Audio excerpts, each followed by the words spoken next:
Hello everybody, welcome back to another stream. Welcome one, welcome all. Pleasure to have each and every one of you back with us again for another stream. I hope you're all doing well. Come on in, pleasure to have you. I hope you've had a wonderful evening, had some food, gotten yourself a drink, a snack, or perhaps a mule. Mule?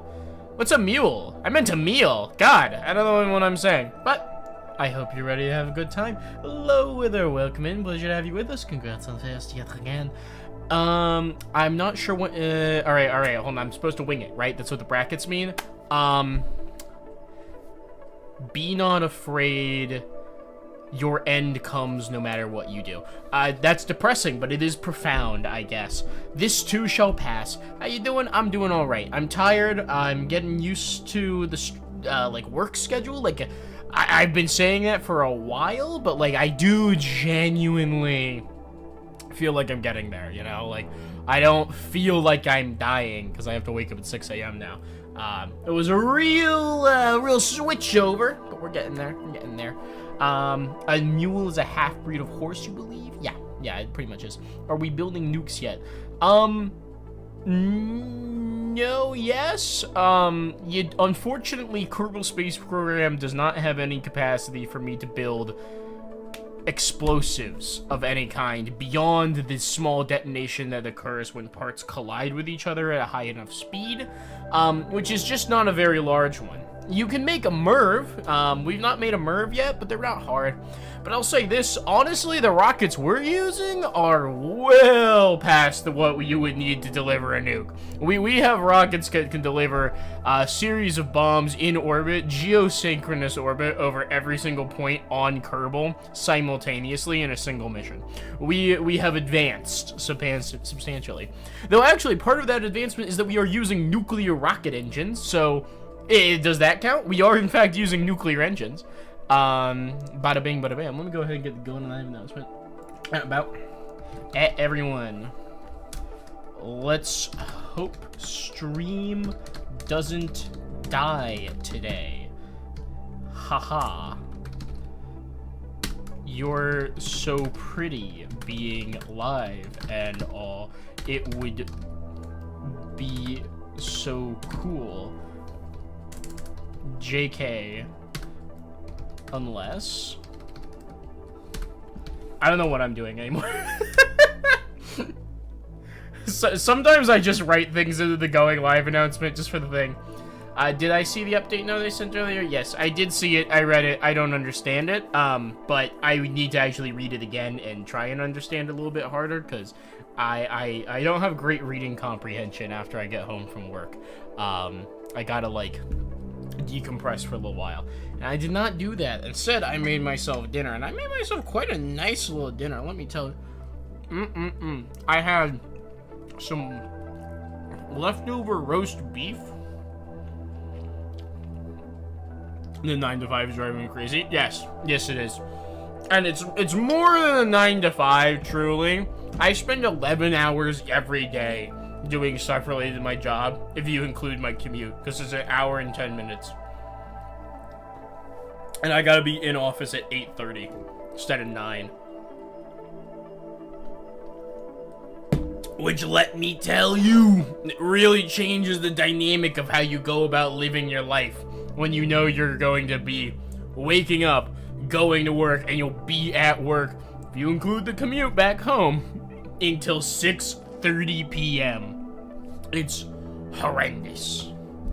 Yeah, no, it's pretty terrible.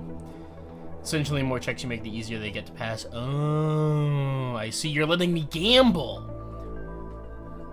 Wither, I'm not Puppy Kitty or whatever. What the hell is her username?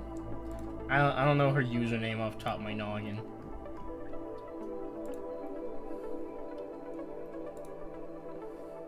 Thank you, streamer mode. Very cool. I can't see their username.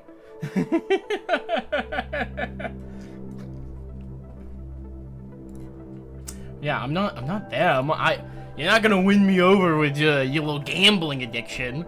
You can try. I'll take you up on it.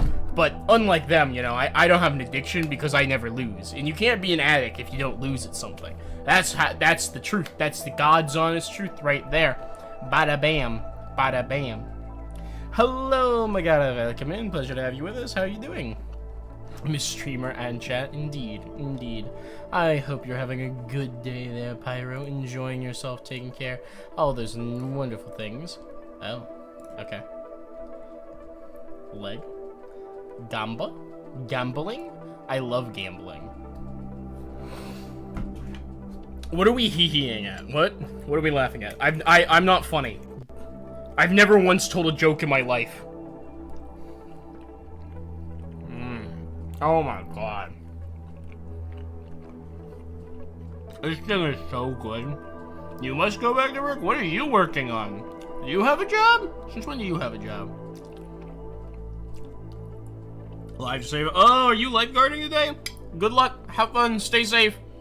Remember, the best thing to do when somebody's drowning is to not help them. You know, that's just natural selection at work. You know, they gotta learn. You having an okay day? You are still catching the Nintendo Direct? Oh. Yeah, I couldn't do that. Anything good? Oh, well. I'd say anything good. I know the Ocarina of Time remake got announced. That's kind of crazy.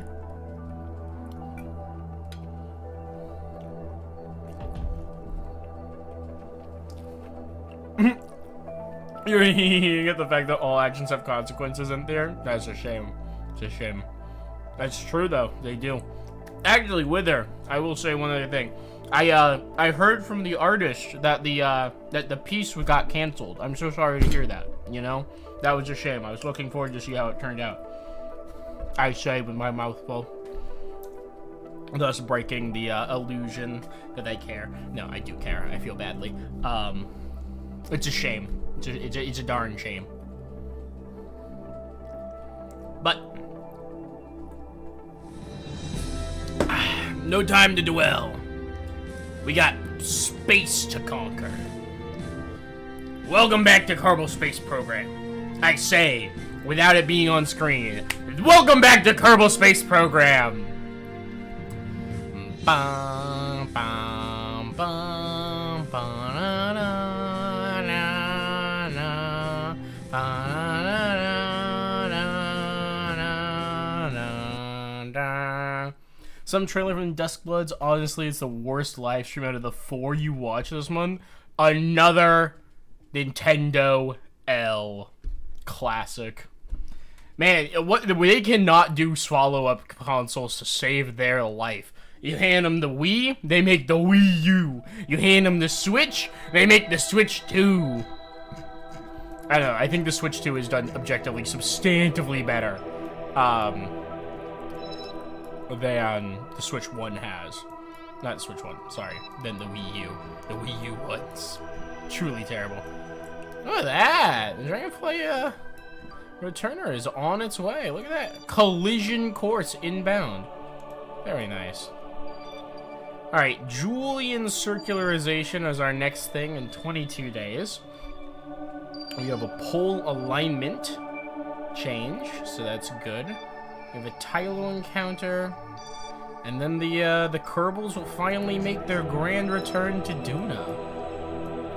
Oh, that's something. Alright. Let's move on to our next moment.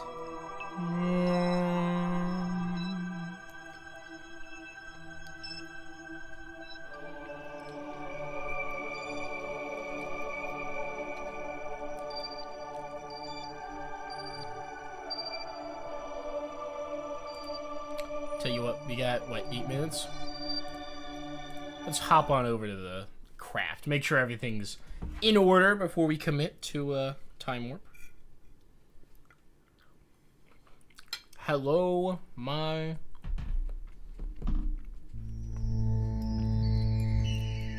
thing.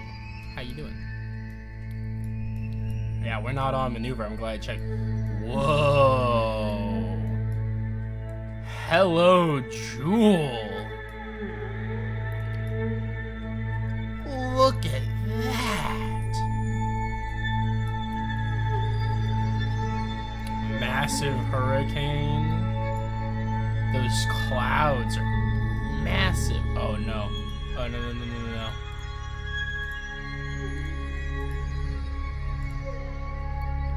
doing the thing. They're doing the thing. Why are they doing the thing?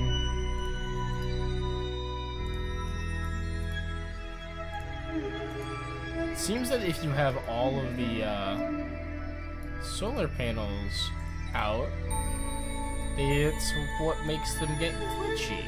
Okay.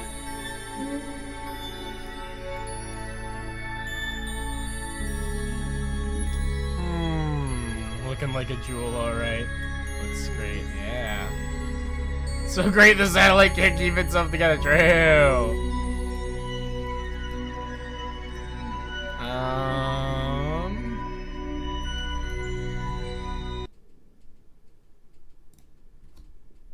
I'm gonna try something.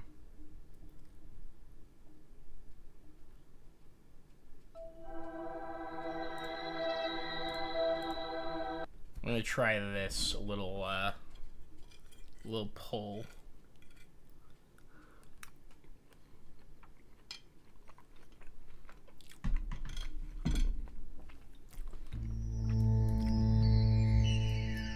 Okay. That appears to have stabilized it. Very good. Hello, Lathe. And we're on maneuver, so that's great. Very good. Very good. Are we on power and whatnot? Not incredible. We start our burn in 7 minutes. I'm gonna extend a couple of our panels, because if I don't, well, I don't want to have no power generation. You know, that's a bad idea. I'm gonna drop a quick save. And let's warp ahead. Look at that.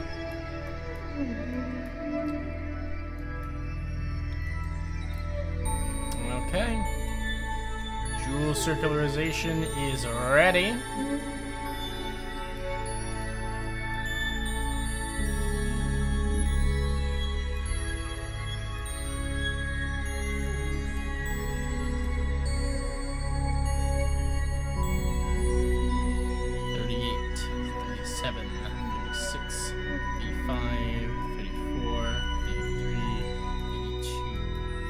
Seconds until ignition. I'm gonna do the burn on the dark side of Jewel, because of course we are.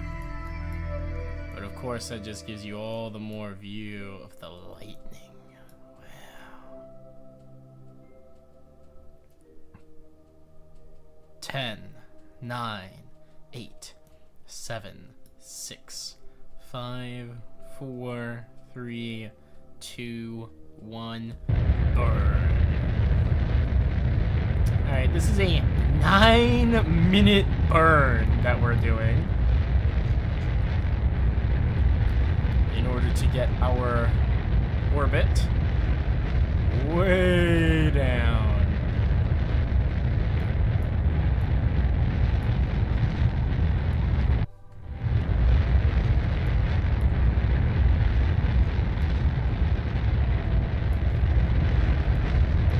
Before we commit to this burn too hard, 70 to 400 kilometers, 300 kilometer ideal.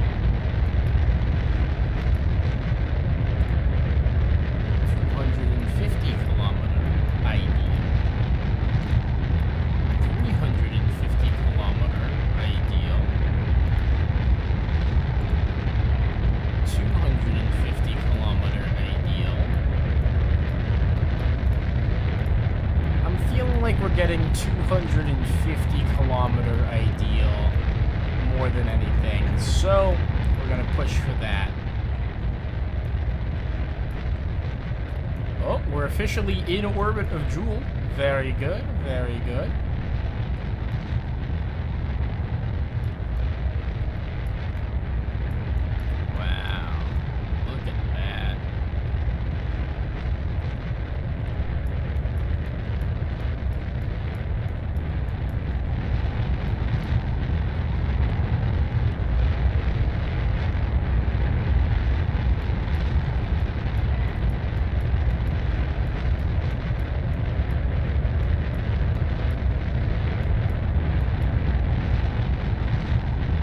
running at power for the moment. What's this orbit look like? Elliptical.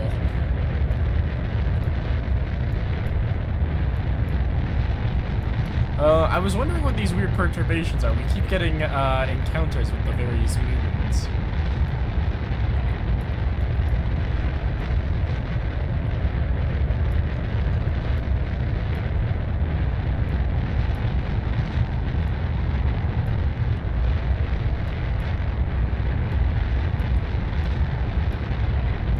That is a crazy elliptical orbit.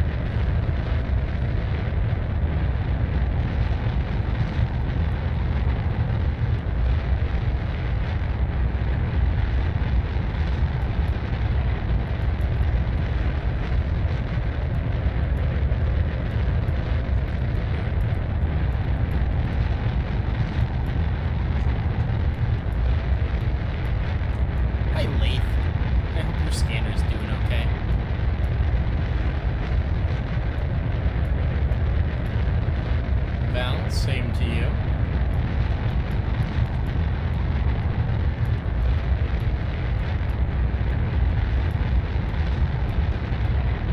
Which planet is causing that? Massive.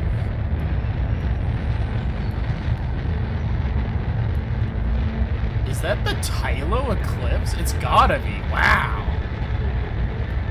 Tylo has a massive ecliptic, despite being so far away. I mean, it makes sense. Tylo's gigantic. But, yeah. I doubt that's Pole, even though it kind of lines up the shadow bit. Now, Pole's way... I don't know.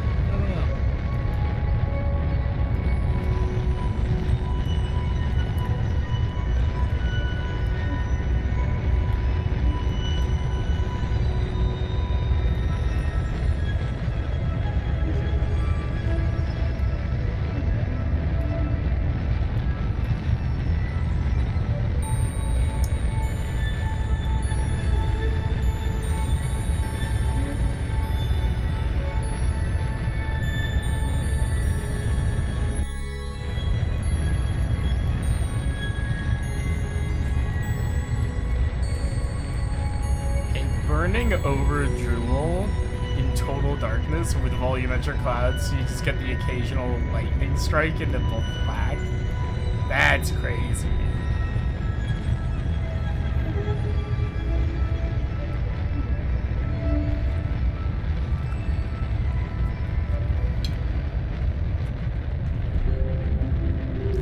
I feel like I'm playing Outer Wilds.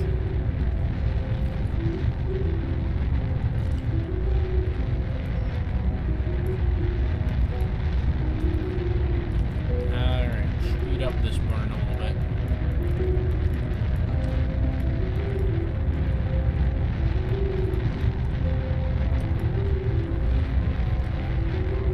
You can just see the purple haze over there. Drool's horizon. Its outer atmosphere catching the light.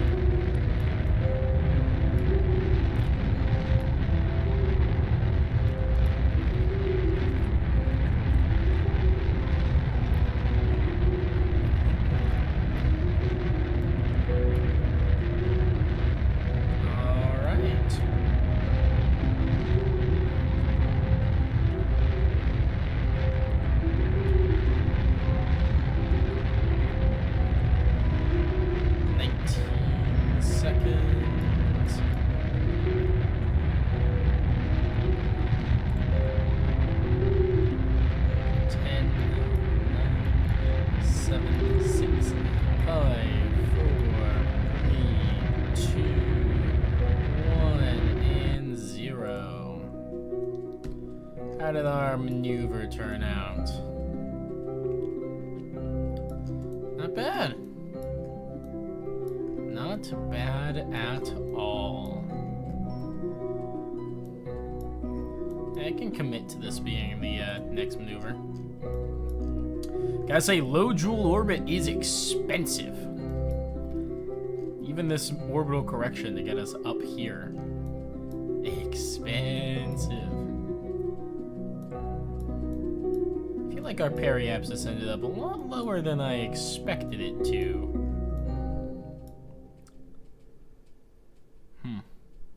Oh well.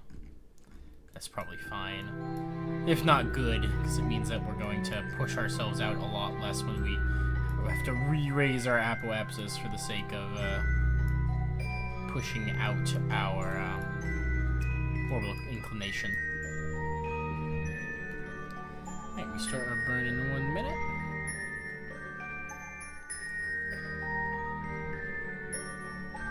Huh. It'll be fine. Slightly overshot the burn. Okay.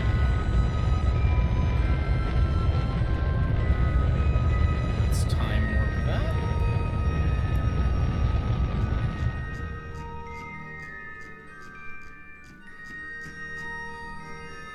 You can zoom out far enough away that you can no longer see the ship, but you can't zoom so far out that you can see the edge of Joule. That's low Julian orbit for you.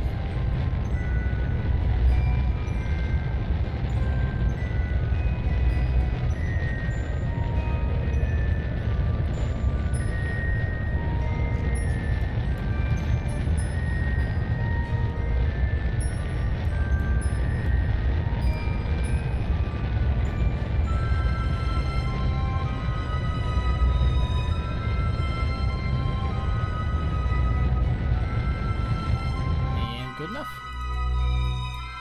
Okay. Let's throw ourselves back on retrograde. Stop time warping.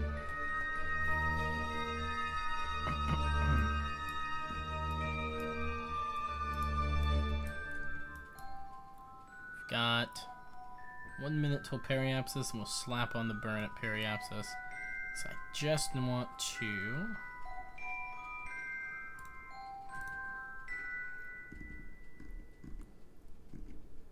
drop us down to a 250,000 meter.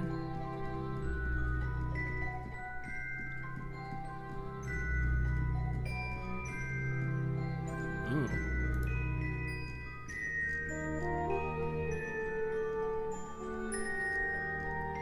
Maybe not 250. That's really low. That's scarily low. Put it at 300,000. We'll be skimming right over the edge of Joule.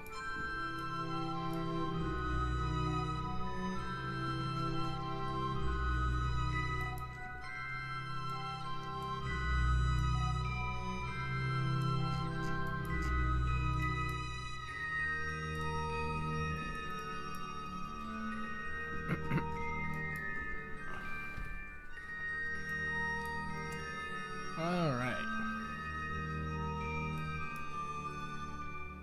10, 9, 8, 7, 6, 5, 4, 3, 2, 1, and burn up.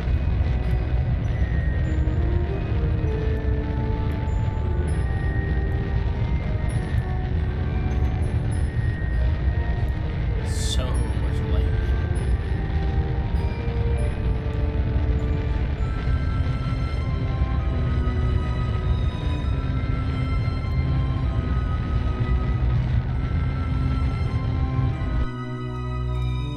Okay. 300,000 meter periapsis. Very nice.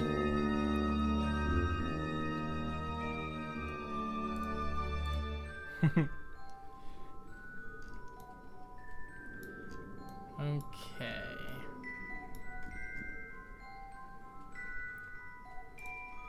Go ahead and have us switch around to be facing radial in. Well, I guess that actually doesn't matter very much, does it?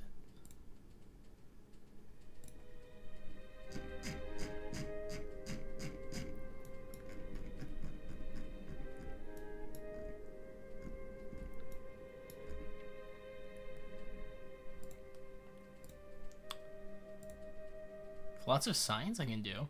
You had interesting time at work today? Yeah, the new guy that absolutely did not want to be here. He was instructing how to do stuff twice and still didn't do it. I had to help you, but really, you did everything? That's a shame. We're actually going to keep our experiments, because, yeah, our signal strength's not great on this side of Jewel. Can't wait to measure the massive gravitational forces of Jewel. I fucking bet. Magnetometer report. Bet this shit's off the charts. Trace magnetic fields are magnified by a sense of energy measure the internal suppose like hearing the heartbeat of a plant knowing it's dead inside or if something is churning. I mean, sure, that's correct, but it's a weird way of phrasing it. Goo feels right at home here. It's a shame there's not more interesting stuff. Can you give me an report in my every time you oh. 2001: Space Odyssey. Okay. 48 minutes until periapsis. I don't like that I can't warp there. Why can't I warp there? Is that in atmosphere? I fucking hope that's not in atmosphere.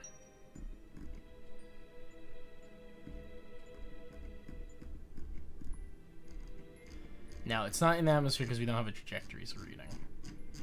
It's gotta be close though.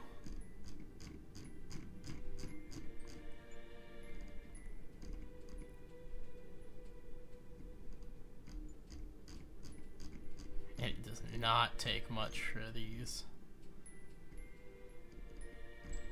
to end up where they need to be, huh?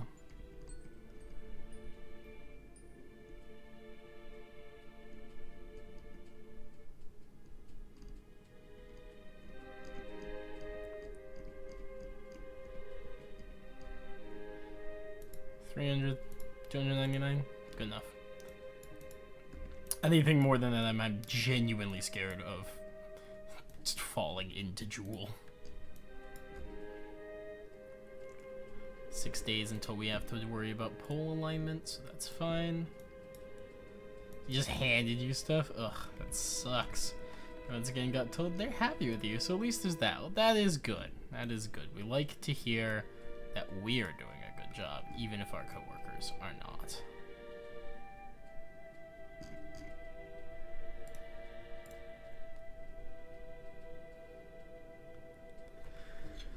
Man, not a single cheap Jewel maneuver in the world, huh? They're all like this.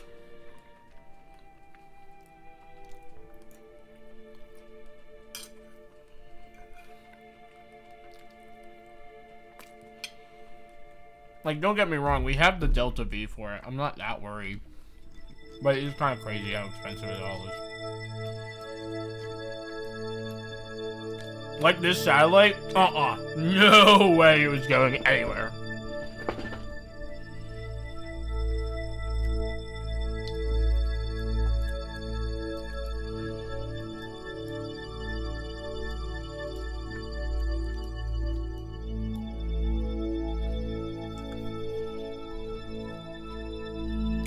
It does occur to me that this is a pointless mission, too. Now that we know the scanners literally won't do anything on Jewel, because there's no surface.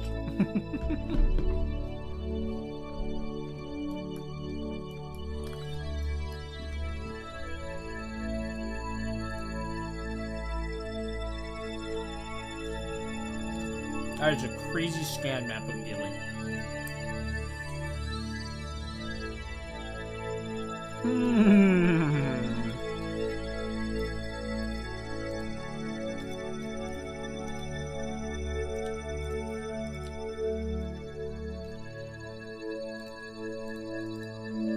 It's just such a shame that, like, they don't even give you a visual, you know? Like, there should be a visual one.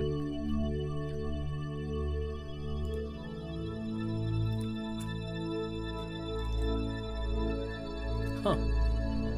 We are not getting good visual over the poles of Eve. We should fix that.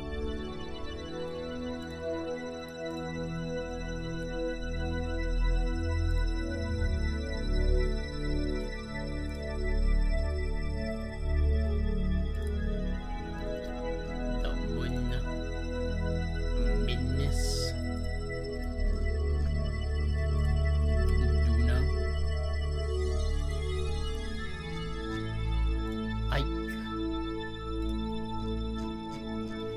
Drez. Interesting holes in the map right now on Drez.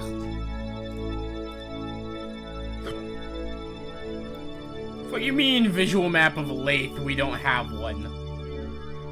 It's supposed to be 100%. What the fuck? Why is it static? Do we have altimetry of Lathe? We do have altimetry. Do we have slope? We do have slope. Do we have biomes? We do, okay. We have the Degrassi, Crater Bay, Shallows, Crater Island, and the Saiyan Sea Crescent Bay. But visual, no. Why is there not a visual map of Lathe? What the hell? We don't have good pole coverage on Val. Weird.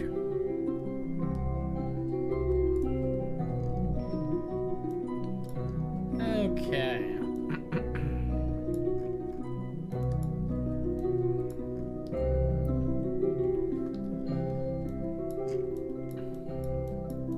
Hi, Leaf. Ooh,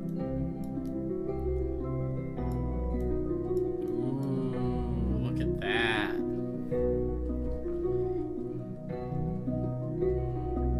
Let's watch the sunrise over Jewel. No, it's not really a sunrise, is it? We're the one doing the rising. Eh. This is how they got the Earthrise picture, so it's fine.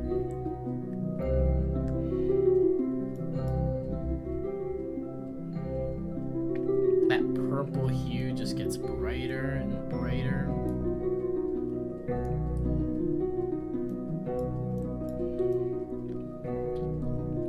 Love the magnetometer boom just sticking out.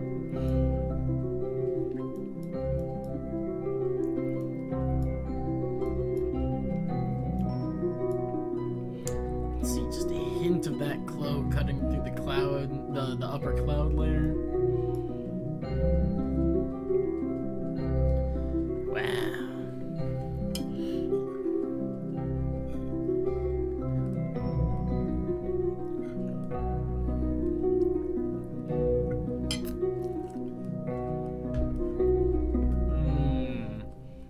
Oh, wow. Purple sunrise. Prairie.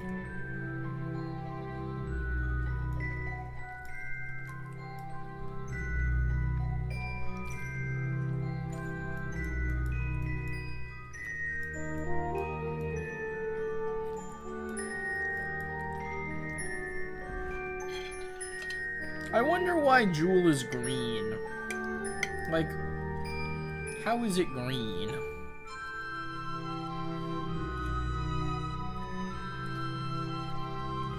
What is pigmenting its atmosphere? And what is so abundant that the whole thing is green?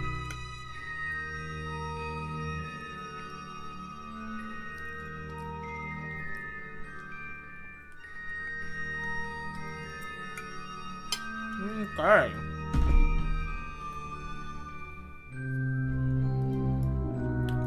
What is that? Storms, tornadoes, something like that?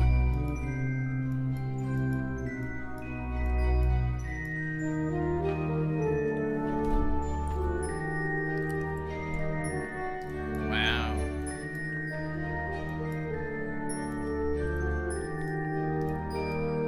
It's like hurricanes up there. I believe this right here is probably the North Pole, which is why the textures get a little bit weird and start cross-hatching. Wow. Look at that storm system down there. Holy.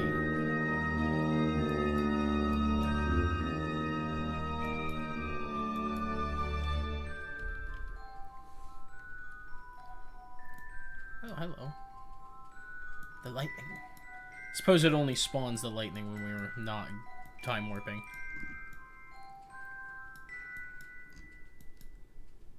trying to figure out if that in there is swirling on its own. I think it is. I think those actually do have swirling movement to them outside of the parallax of us moving over them.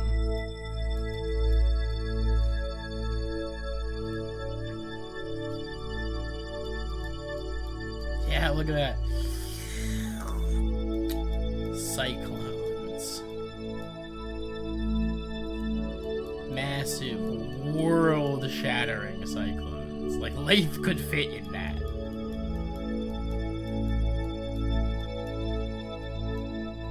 That storm from one angle looked like a shell.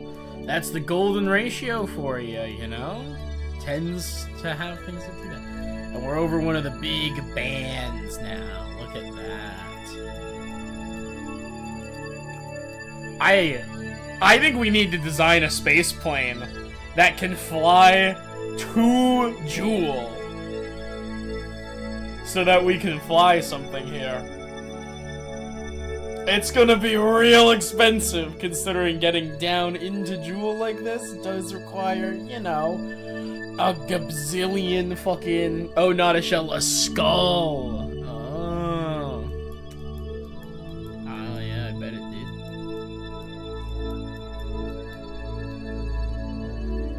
Yeah. Alright. Let's warp.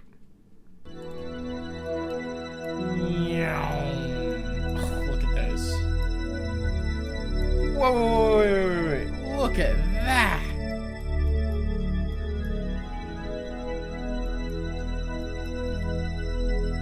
That's an awesome cycle. Look at that one. Are we over the Great Jewel green spot? No, the Great Green Spot's down here. I want to see this thing up close, I admit completely.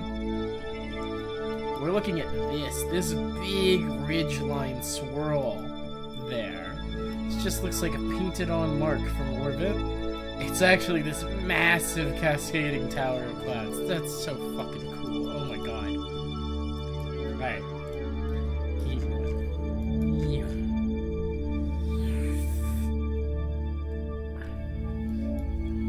Man, we were tight up in here.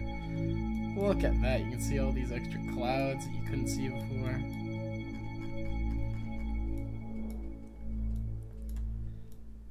Actually moderately terrifying. Like, I'm usually pretty chill with big objects. You know, I'm not overly intimidated. But it does kind of consume you. You know, like, the sense of scale. The infinite perspective vortex, as it is called.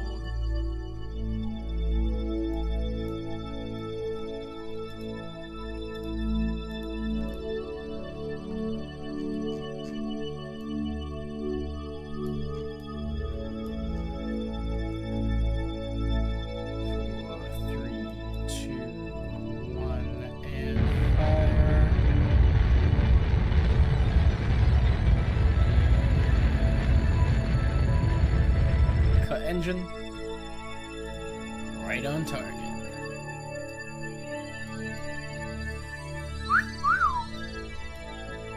Alright. Well, we're pretty much about as close in as I'm comfortable getting this orbiter at the moment. So...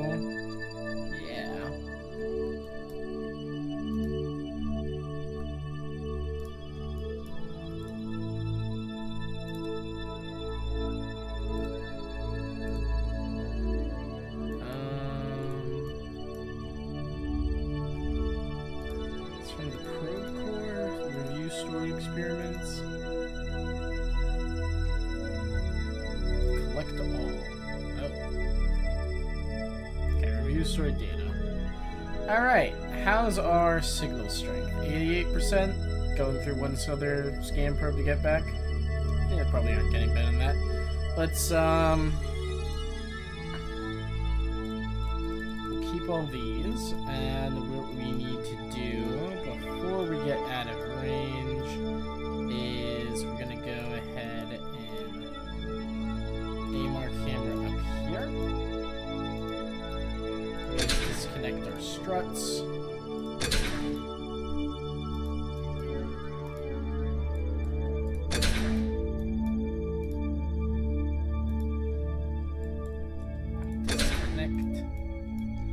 Alright, and we press this and this, hit that, and unfold.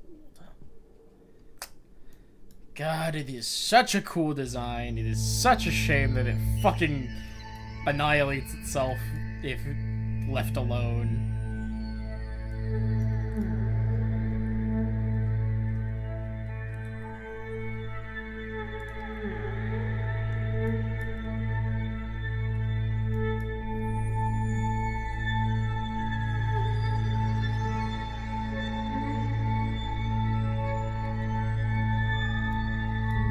Okay, those are all nice and locked up. Let's hit this one. Okay. Solar panels are out, which means we can go ahead and point radial in.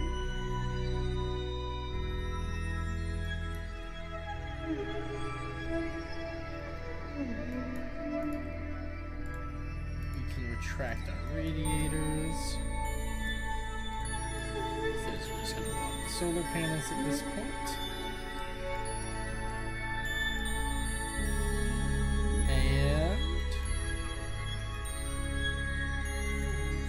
transmit. Transmit.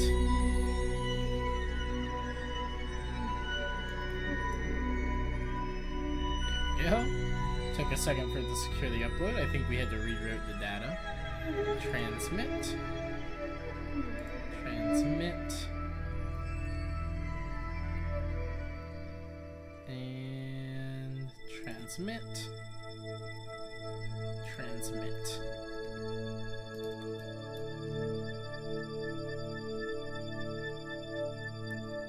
Okay.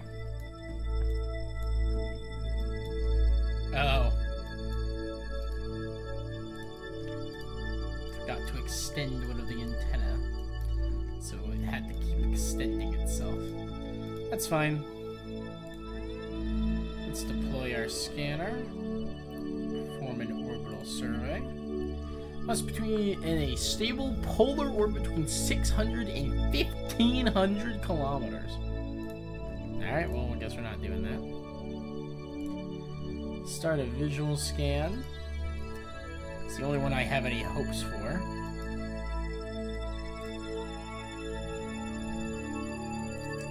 Yeah.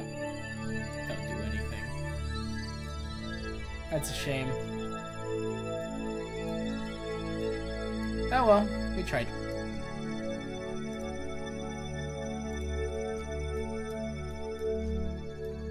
And that is Jewel. Very nice.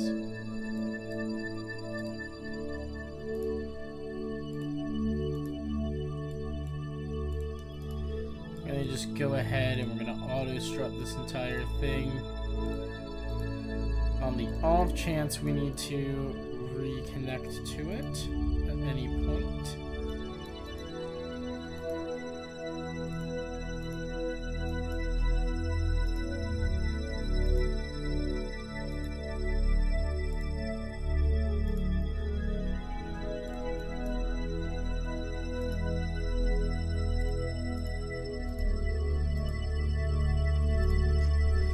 Okay.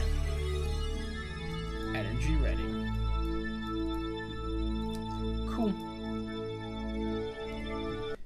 Save. And back to the tracking station. Very nice, very nice. Stretch, stretch, stretch.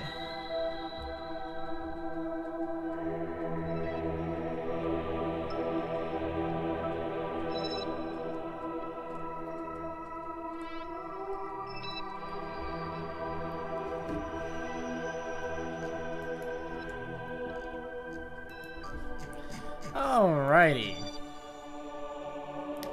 Let's check on our Eve probe. It is in an orbit that goes directly, more or less, over the poles.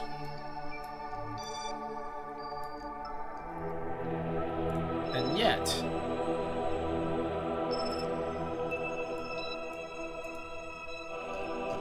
if we go to Eve,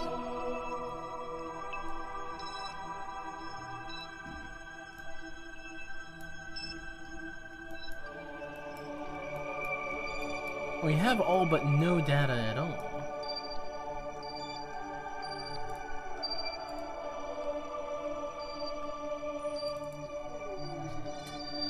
Scanner probe marked E11, huh? Let's give this thing a fly, see what its orbit looks like. See if we can parse the issue. It may be as simple as it needs a little correction burn.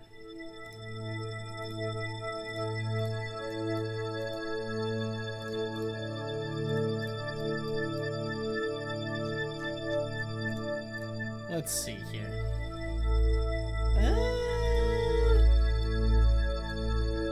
It moves over a part of the South Pole, at least, that is. Otherwise not on it. Let's see.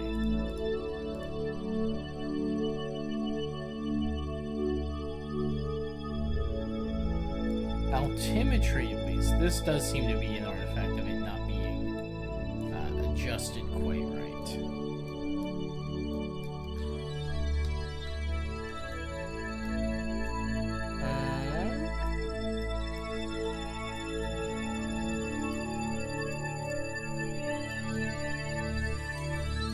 The best way to fix that would probably be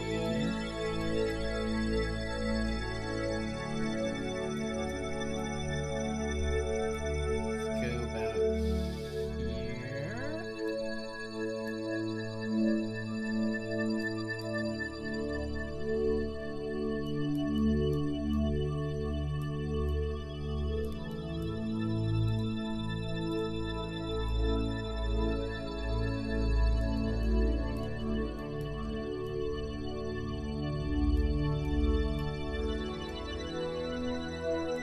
Just push it a little more strongly direct up and down.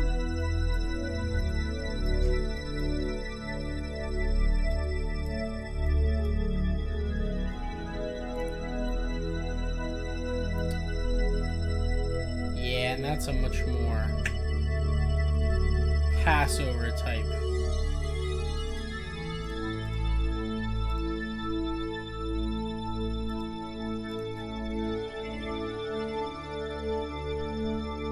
It's got all these big depressions on it.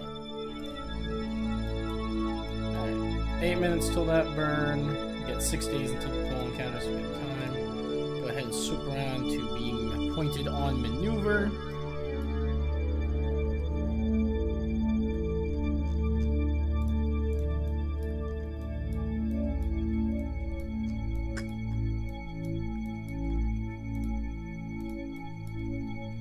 Alright, and we'll just go ahead and time warp up.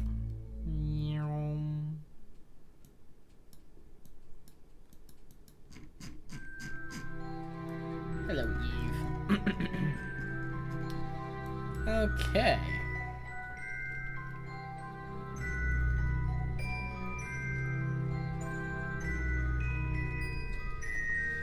Ten, 9, 8, 7, 6, 5, 4, 3, 2, 1, and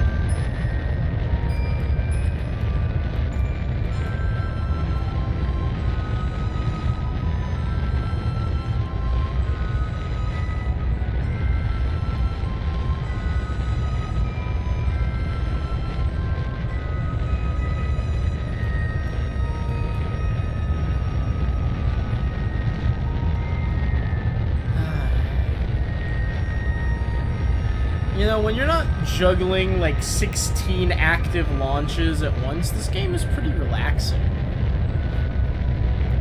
that planet shine. Planet. Ship's purple. Shit's purple, bro.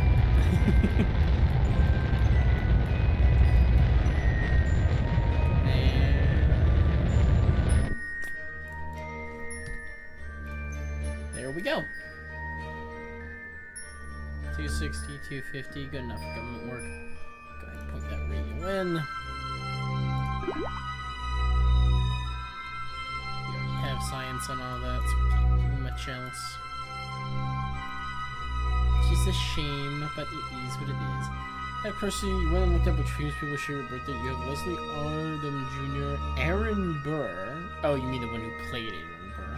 Andy Warhol and M. Night Shyamalan. Really? M. Night Shyamalan. What a twist! That purple's like an evil spirit bomb. Is it? I kind of like the lilac that Eve is. It's normally a much darker purple. Like, this is usually what Eve looks like down here, but they've given it a very thick cloud cover.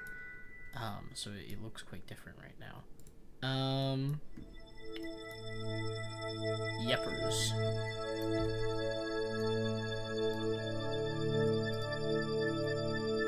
Well, that should change how that scan propagates.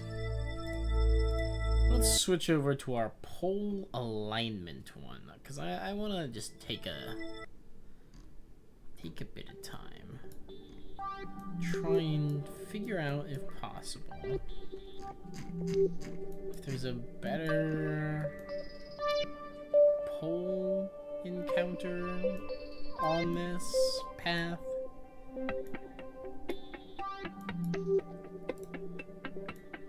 Like, what if I was to go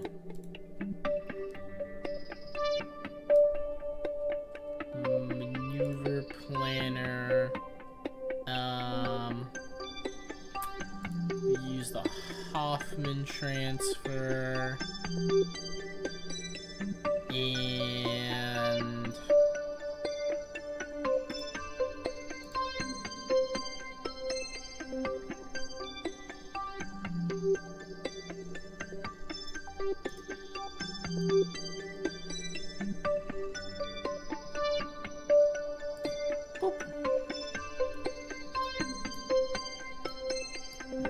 okay. Insertion burned to a celestial with a seer instance is not a support by using a transfer to and probably support this case.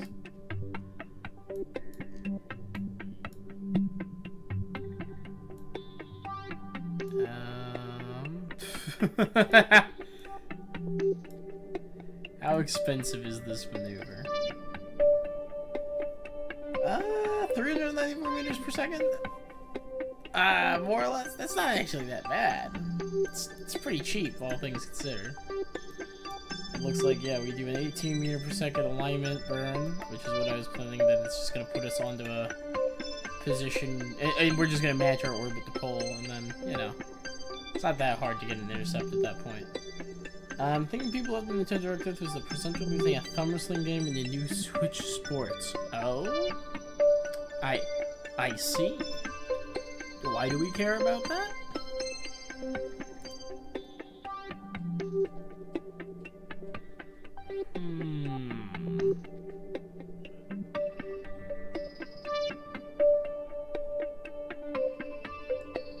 Just think there's a rover autopilot. It's kind of nice.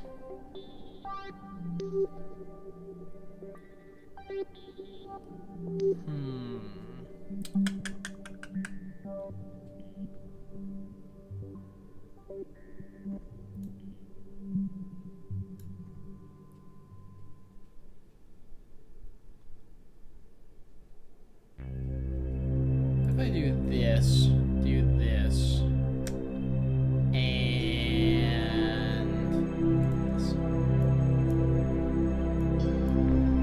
That's a different maneuver. 2 meters per second? That's it? Oh, I see.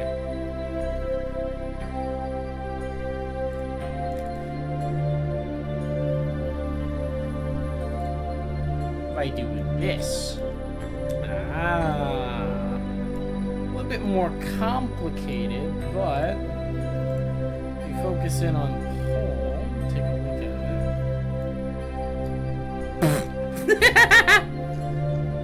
Average mech jeb rendezvous with planet.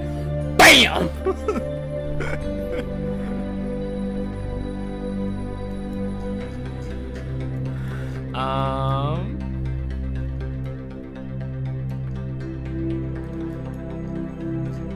Wait, do I actually not? Oh, I don't even look like I, Is it just this maneuver that's setting it up? That's crazy. That's actually kind of wildly impressive. I was gonna say, let's give it a little bit of that, but clearly we're working on tight margins here.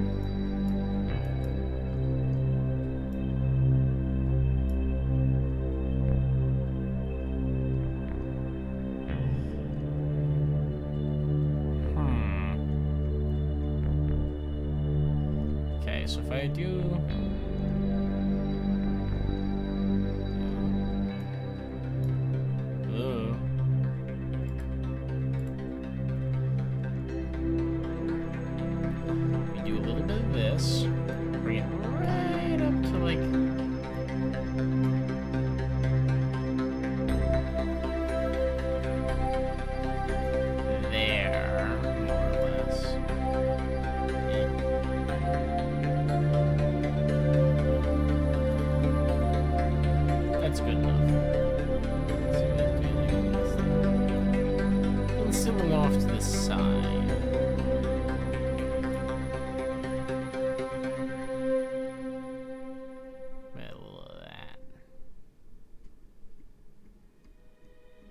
Is that also putting me off the side? It is also putting me off the side. Fascinating.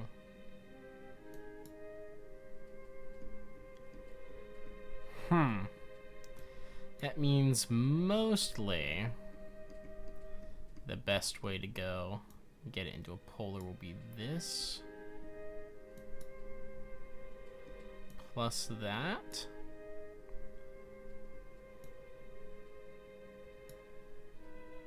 Unironically making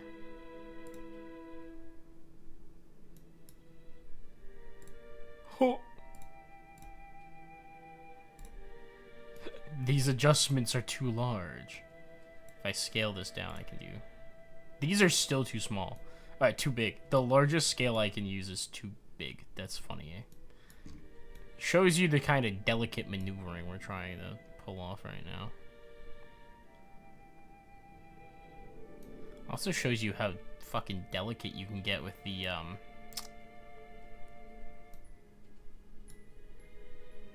with a mouse wheel.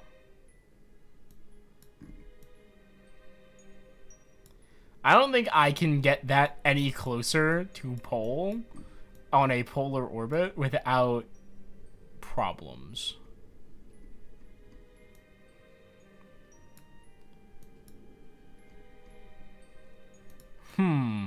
The 625 meter periaps is probably a little much, but I'll do a 3,000 one because it's funny. Alright, cool. Thanks, MechJeb. Classic.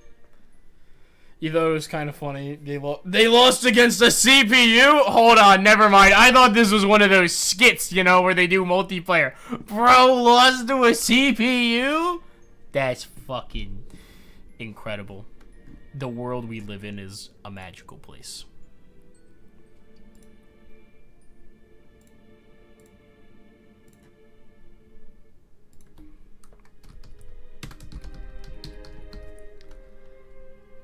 Oop, Lamau. Alright. In that case, it is Tylo encounter. That is our next major thing. Very good, very good.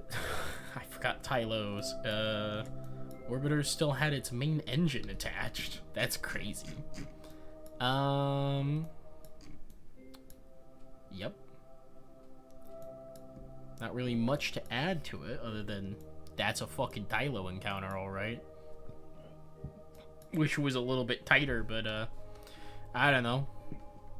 Schmeggers can't be schmoozers, if you know what I'm saying. Yeah, alright, let's just warp to the encounter.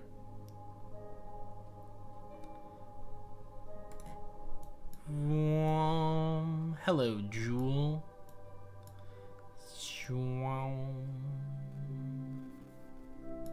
Hello, Tylo. I see you down there. I'm coming, friend. Soon we will be together. At last. I didn't use a single Tylo gravity assist to make these connections, which probably would have made them easier. Or, yeah, maybe not easier. Direct transfers are easy as hell. It would have made them cheaper, that's for sure. The 8 million meter Tylo encounter. This is such an ass Tylo encounter. This is really funny. It is yeeting my ass straight out of the Jewel system. How expensive is my burn to capture it gonna be? Oh. I mean, I've seen worse.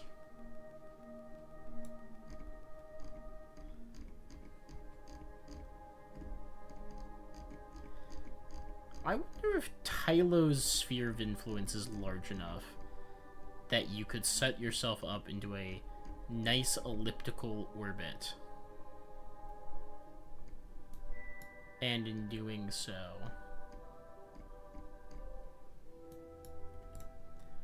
like if I put myself on an equatorial orbit with Tylo and then put it as far out as I could, you think I could get a Vowel encounter at some point? And just get ripped out of Tylo's sphere of influence by Vol? Maybe not directly, but I feel like you could get pretty close. Interesting food for thought, methinks. Alright, let's line up on the maneuver. Oh yeah.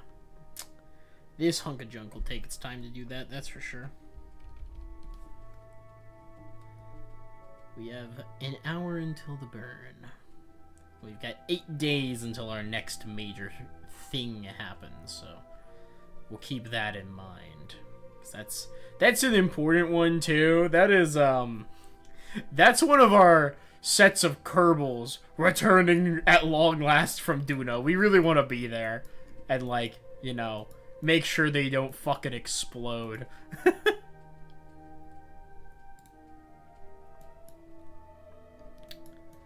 Hi, Tylo. Man, we are 4 up. Okay.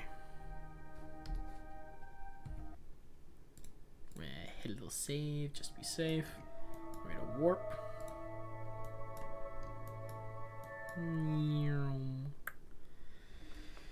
Alright.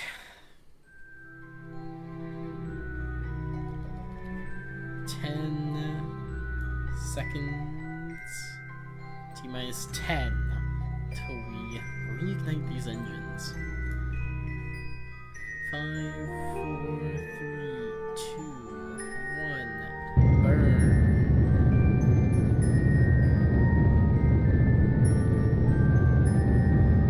It's kind of interesting to think about.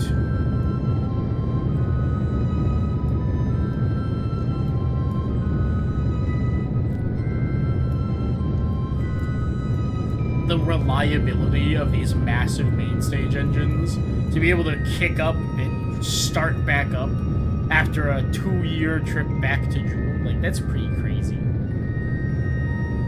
Alright. And stage separation, ignite nuclear thrusters, and off we go. That piece of debris is out of here! I genuinely think that might be leaving the solar system. If it's not, it's a trans-Jupiterian object, which means, sorry, trans-Julian object, which means it's not my fucking problem to deal with. But also, what that means is that it crosses Jewel's orbit fairly often, or, you know, at least does. We really aren't going to need to worry about it. It will either be flung out of the system or crash directly into Jewel at some point. It's not going to be, like, a big issue. Which is funny. I do believe we've handled several space probes that way. We're like, oh, there's debris. Just chuck that shit into Jupiter. It won't be a problem.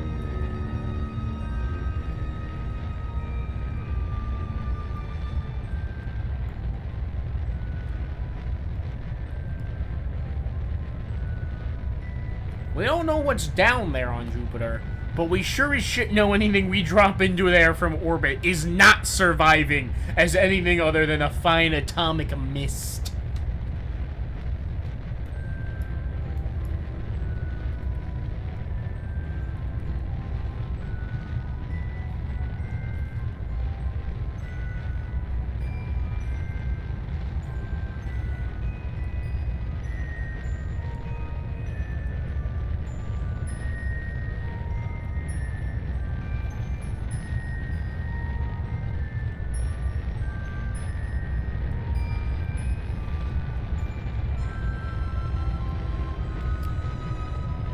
That debris is gone.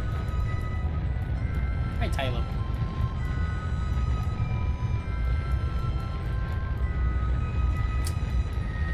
We are nearly done. We are officially in... Nope, never mind.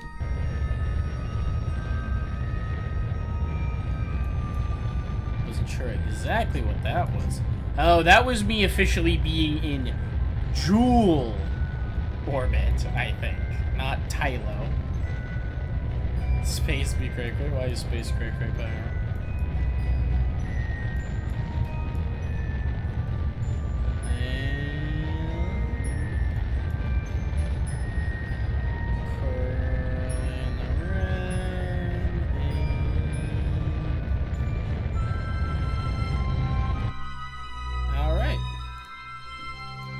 We are now in orbit of Tylo. Awesome. Let's check for once before we set up things. 350 kilometer ideal on this planet still. 250. 300. Yeah. Right. Put ourselves at the usual 250. Call it a day. It'll be fine. Imagine leaving the solar system couldn't be me. I'd like to do it someday. I want to see what's out there, you know? Call me crazy or whatever, but I think it'd be fun. Okay. Honestly, I probably should have just kept burning. But we're on our way around to Apoapsis anyway, so it'll be fine. Plus, we can do a really cheap correction burn.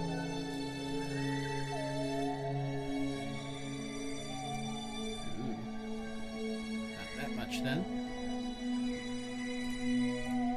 put us on a much more polar orbit for a cool.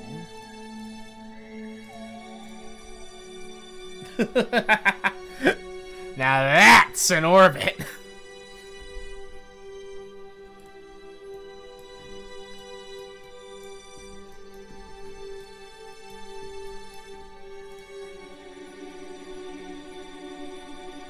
Somewhere beyond Pluto, well, yeah, something like that. Okay. Start burning 5 hours. Thank God for time warp. Alright. Let's look down.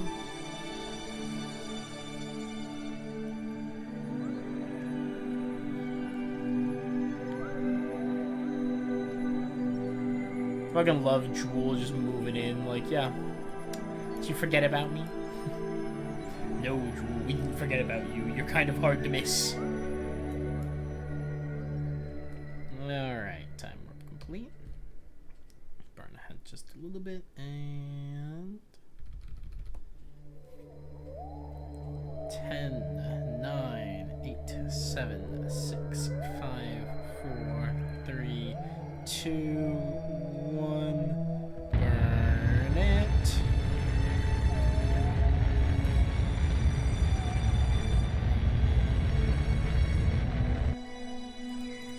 Overshot just a little bit, but it's fine. We didn't end up on an escape trajectory, which we'd have to have corrected for. Very nice. Let's head on over to our Apoapsis. And let's burn down our periapsis until we are a cool as a cucumber.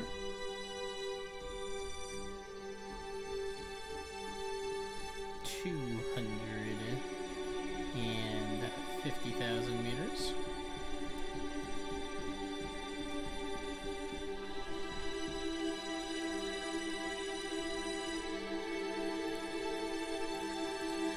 Get ourselves back on the maneuver.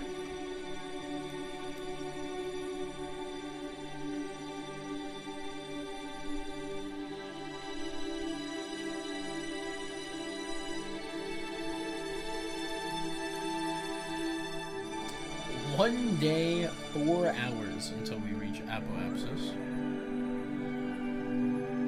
Okay. Let's warp on down.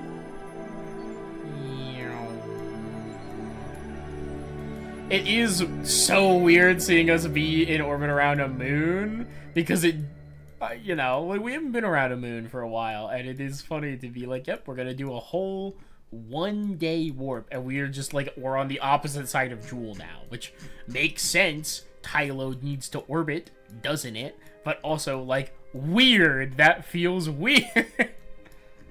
I didn't move that way. I was going the other direction. Alright. 10, 9, 8, 7, 6, 5, 4, 3, 2, 1, and burn.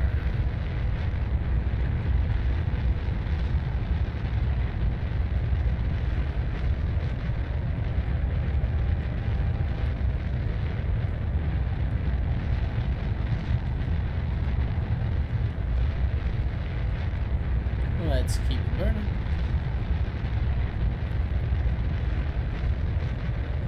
Good to know that it's not every game that seems to cause problems with my signal. I wonder if there's something wrong with Monster Hunter Wilds. Maybe it's encoding something wrong?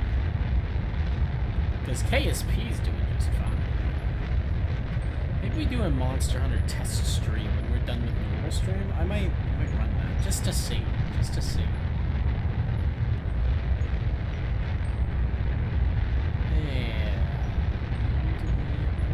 Done. 240,000. That's fine. Okay. We've got 1 day until we reach Periapsis. Go there, add a maneuver. Shoop.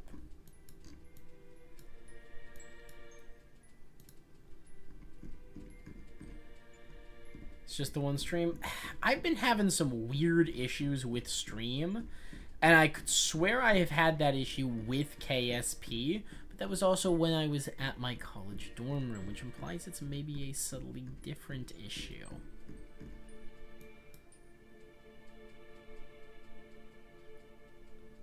You know what, we'll burn this down until it hits 250.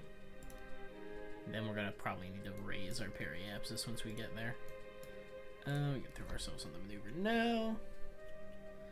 1 day, 5 days until the Ike butterfly reaches Kerbin. So, plenty of time, plenty of time. Oh, but I'll tell you what, while we're still in space high, transmit the data.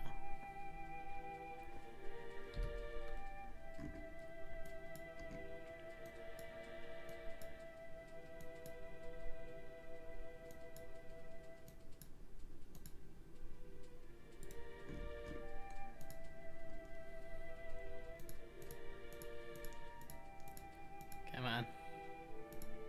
There we go. Extend that antenna. Just keep these extended, because if we don't, the animations make it take longer. Alright. Atmospheric pressure scan. Go ahead and transmit that. Infrared telescope. Transmit. Gravity scan. Planet has low gravity and those are scientists' information about the interior makeup of Tylo. Really? Tylo? Tylo has lower gravity than expected? Interesting. Do the magnetometer report. Transmit that material study. Can transmit this magnetometer report. You do a mystery goo observation.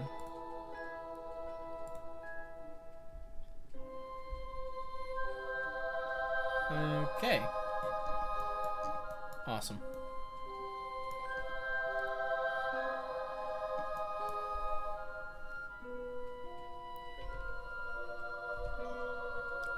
I'm gonna go ahead and time warp us a little bit. Biome lowlands.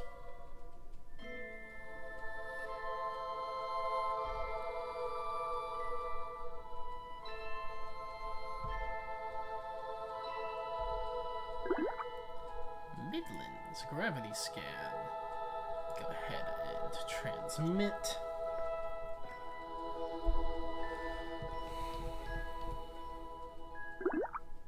Highlands gravity scan. Transmit. Got 5 hours until our burn. Don't want to miss that.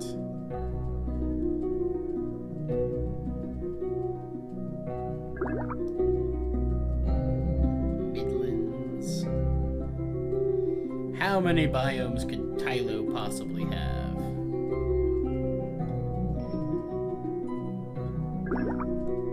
Highlands, Midlands, Lowlands, Midlands, Lowlands, Midlands, Highlands, Gagarin Crater. Hello, that's new. Gravity scan. Transmit that. Nice of them to give Yuri a shout out. We love Yuri on this channel, folks. Wow. Highlands, Midlands, Lowlands, Midlands, Highlands, Midlands, Mara. Oh, there's another biome here, the Mara. It's probably that. Interesting.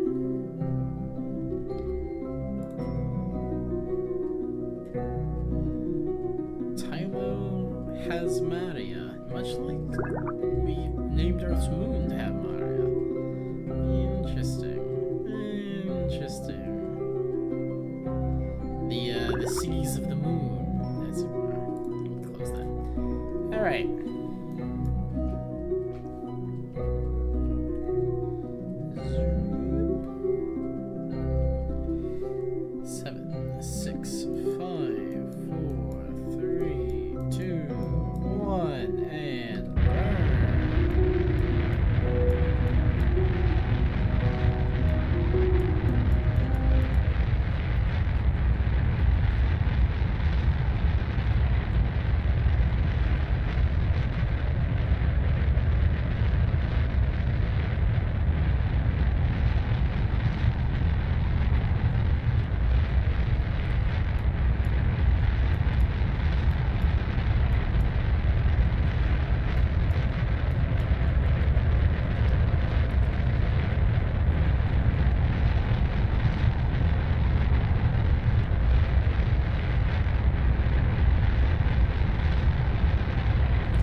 Space low, we got a bunch of new ones, and we're actually probably getting more power generation right now than we normally do, so I'm gonna take advantage.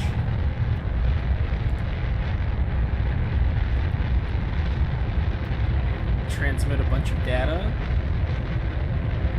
Transmitting things may license benefit now.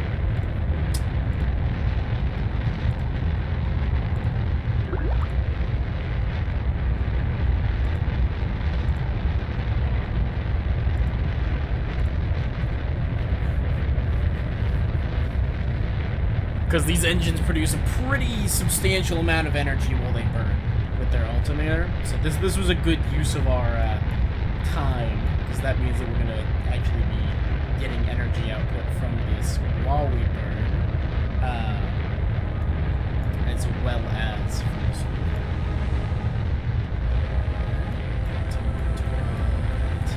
10, 9, 8, 7, 6, 5,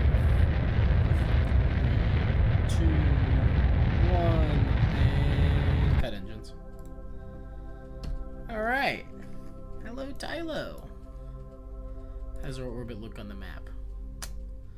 Could probably be a little tighter on it being polar. 250, 220. Yeah. Yeah, I mean, I've seen worse. I've seen worse, that's for sure.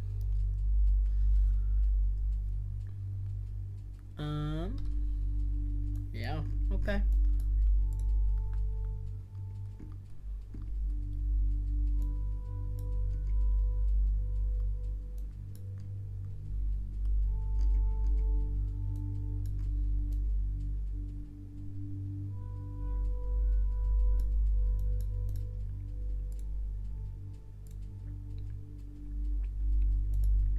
We have positive power flow even with that on, so I feel fine leaving that. I say with 3 days left, I want to keep this thing stable. You know, these things get unstable when we move back and forth, so I'm going to go back to the tracking station, and we're going to meet up and resume with the Ichian moth. Or butterfly? I don't know. Whichever one it is. And at long last, we're bringing our Kerbals home, people.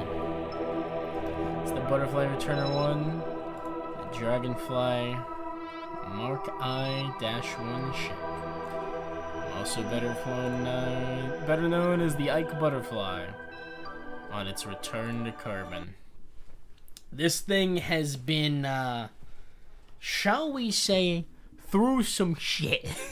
It took quite a long time for these people to get their ride home, and they have been sitting in their sitting in this for a long time with a broken solar panel. So this thing's operating at half available power flow.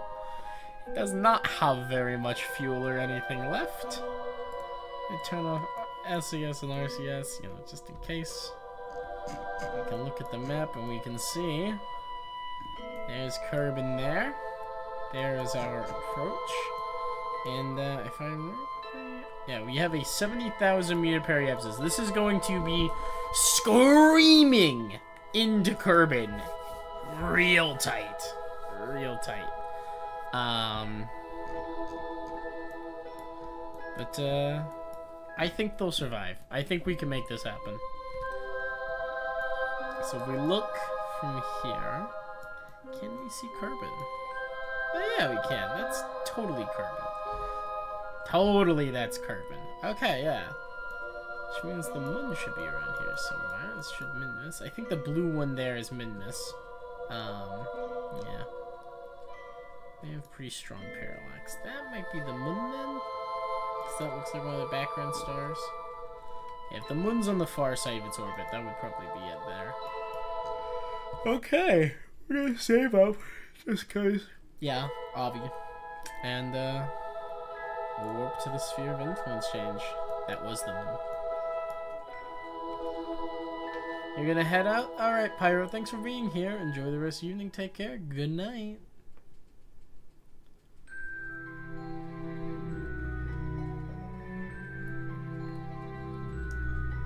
Okay. What do you think they feel? You know, they can see it just out of this crew hatch here. They can see home for the first time in a very long time. I will say, I actually do have 200 units of mono propellant. I should definitely use that to slow down.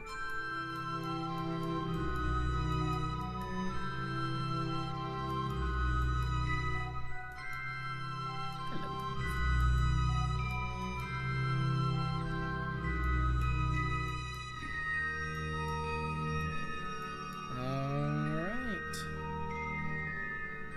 15 seconds, and we'll be in the sphere of influence once again.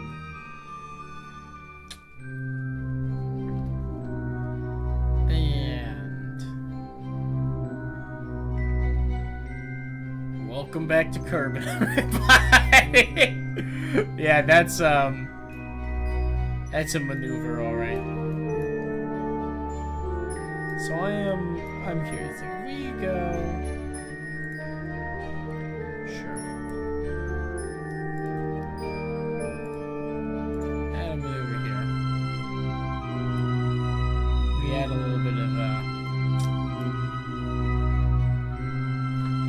We can, in fact, use our monopropellant to bring us down into the atmosphere proper. Before we do that, I want to...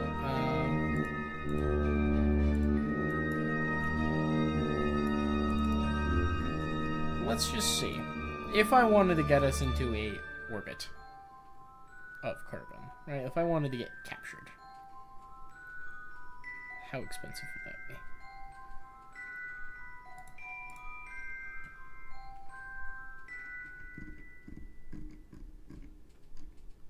Oh, like, not that expensive at all, actually.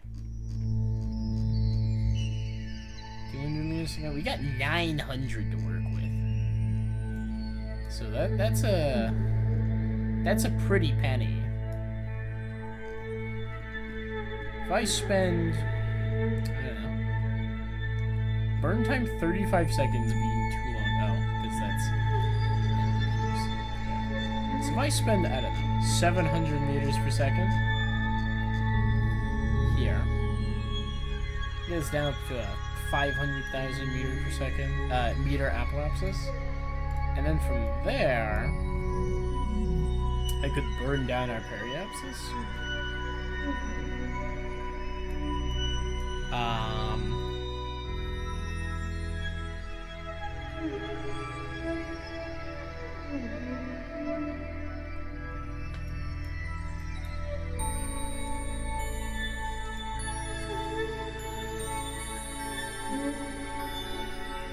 I'm gonna be so real. This is like... I was expecting some death-defying daredevil stunt, because you're gonna be really low on Delta V. But no, I've been too efficient. This is like a decent descent profile. What the fuck?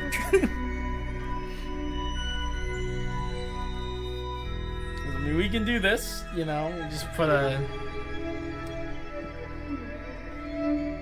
We burn 800 meters per second getting our apoapsis down.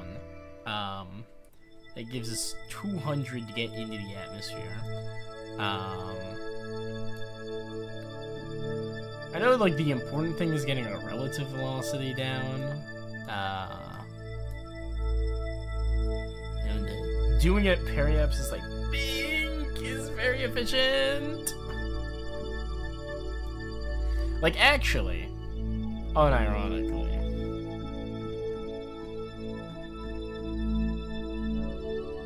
getting a full periapsis apoapsis switch where we burn down like that would be for the best, but we don't have the delta V for that. That we definitely don't have.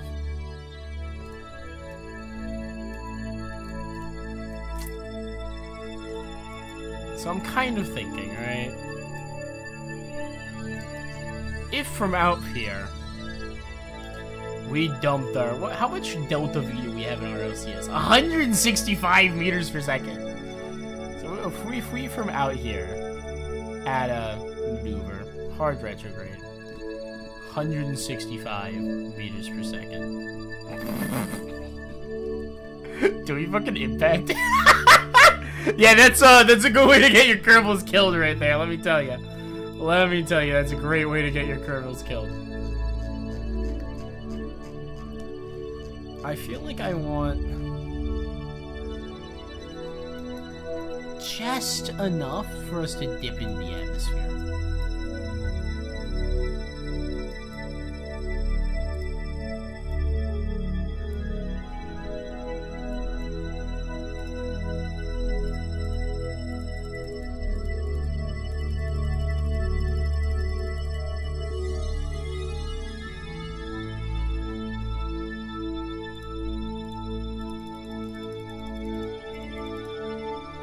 Okay. 1.7 meters per second is enough for us to just barely dip into the atmosphere.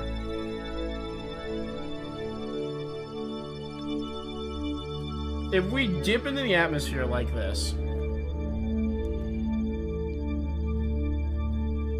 and then dump all of our fuel simultaneously at this point, we should slow down enough that we still end up coming up out of it, but we'll have like a really nice slow like we'll do a little atmospheric skipping. And that should allow us to come to a nice gentle landing. Nice easy breezy landing. Or potentially just put us into a position where we can get a periaps based descent profile. Maybe? I don't know.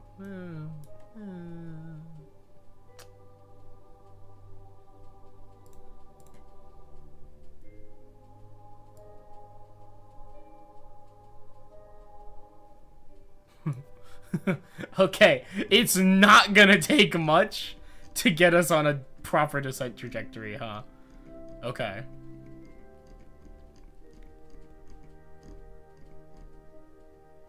I kind of like these ones where I like end up, I don't know, back out of the atmosphere, because these don't have an impactor. We just come back out of it.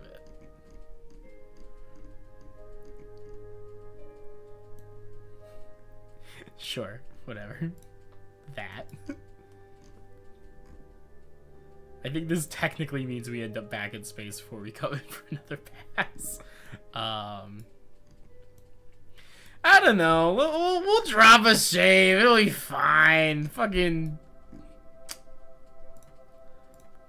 throw my ass on retrograde and we'll just do a little RCS puff. Like, unironically, the tiniest little one.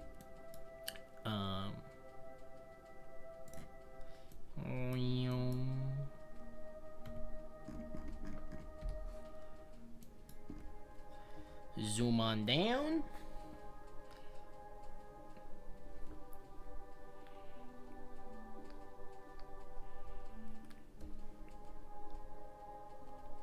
Orbital scale is so obscenely massive that our relative velocity is going up by tenths of a meter per second. Alright, RCS on, docking mode, I believe shift. Pull this in a retrograde. I think so. Because that's forward, yeah. And we should be fine on that. Okay. So zoom up a little bit.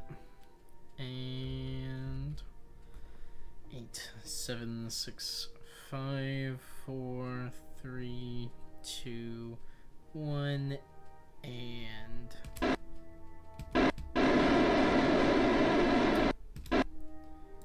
okay. Yeah, that's a 500 meter per second burn to get us into the position that we already put in. Okay. Alright. Interesting. How low did our periaps end up being? 68,000 meters? Aight.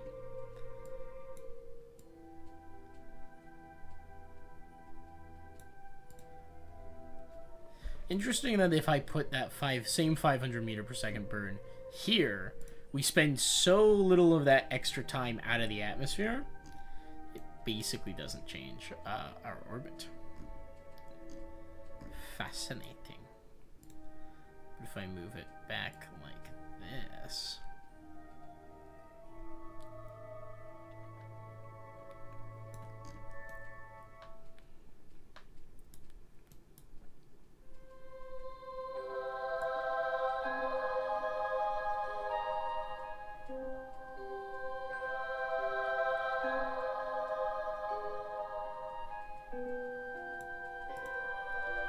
Sure, we'll do that. Oh, don't use RCS. We're so high up, that's gonna fuck with our orientation something crazy. Alright. Save. Map in. Okay. None of this stuff has anything salvageable on it, I don't think. Okay. Let's warp in.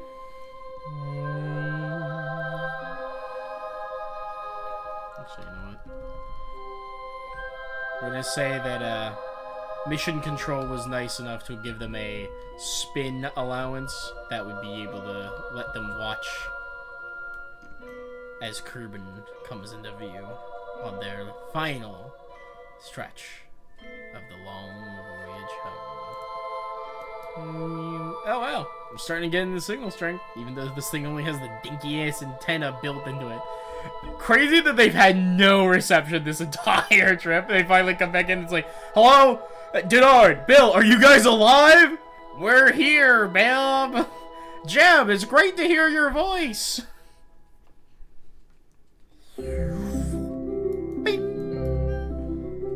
Hello, Kerbin. Pleasure to be back.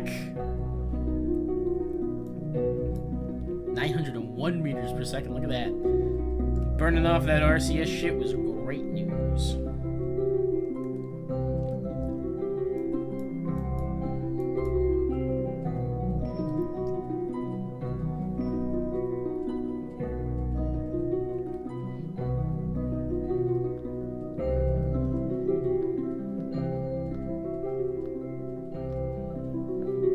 So you science we can pick up over here.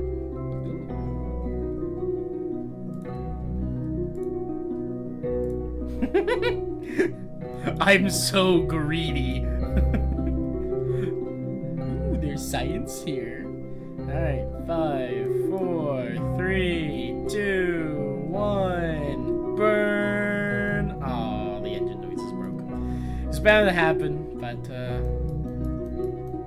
still a shame to have it happen.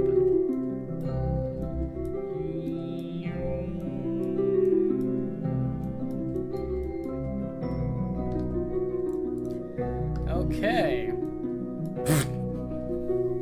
We overburnt by 5 meters per second, and it means we're landing on this pass.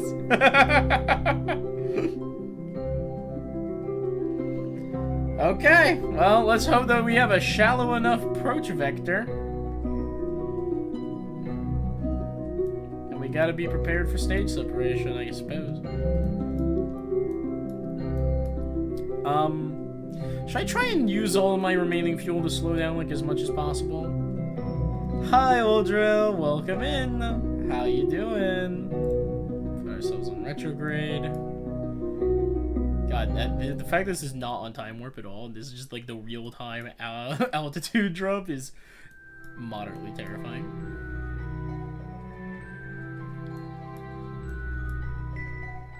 I think once we hit atmosphere, I'm gonna start burning to try and bleed off like as much speed as possible. Maybe once we start getting burn lines, like we start seeing atmosphere drag, that's when I'll kick us into gear and try as hard as we can to fucking cool down, as it were.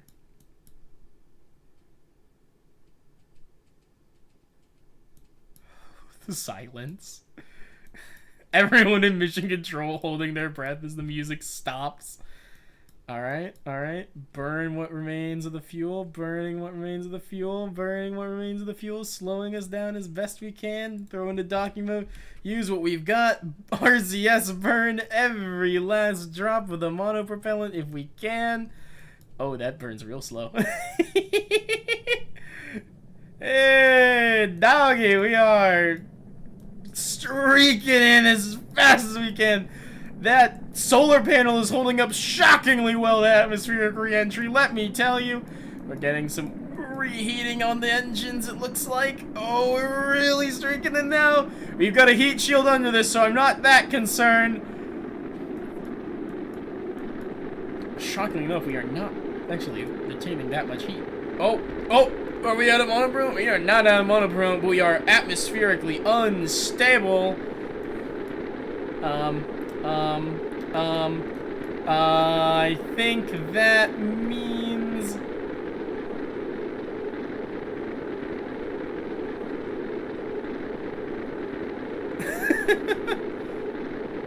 I think we're gonna stage separate.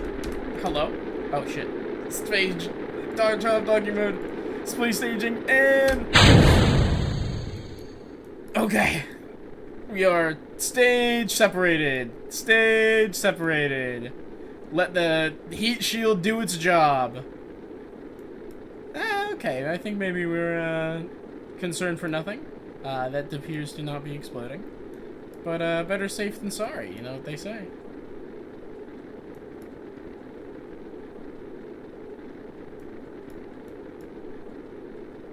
And of course we're gonna land on the night side, so we're not gonna be able to see shit. But do our best.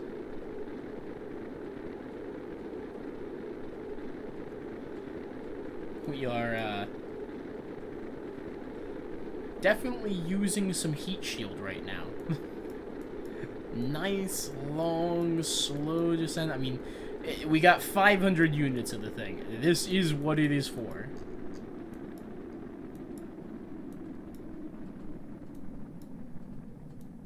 And the shock cone is pulling back. Okay. I'm gonna turn on what little lighting we have. Oh, it's the moon. Actually, we can use that as a... Okay. You can see the underwater topography. Alright, sick. Somehow we never had a flying low. Wait. Flying low? Hold up. Flying low is scary. Quick, deploy the chutes. I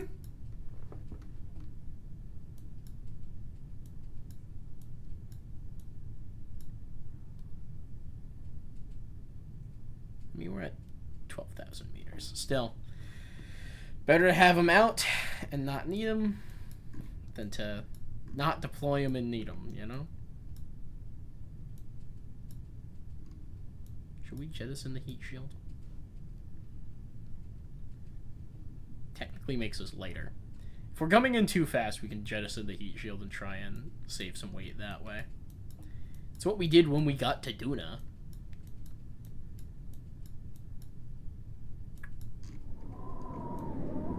Passing through a storm.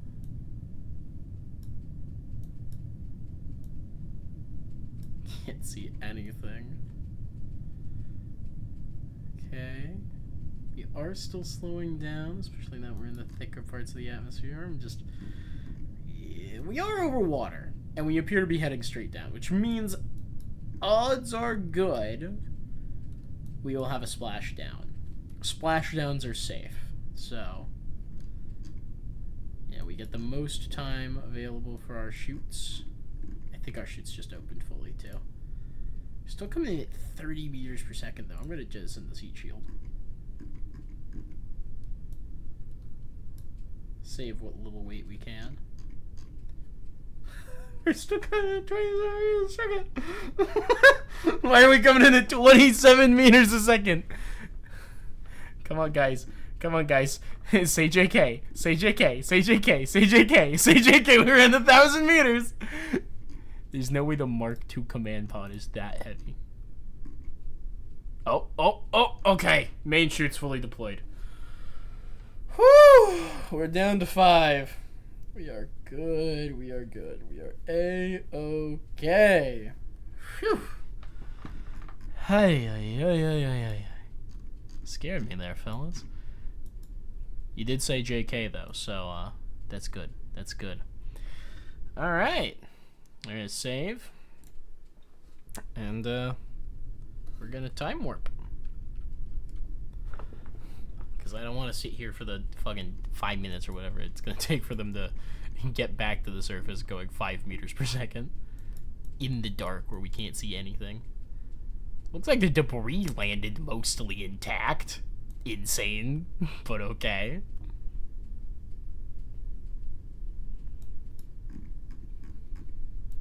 I think we have maybe underestimated the resilience of our pods. Just a little bit.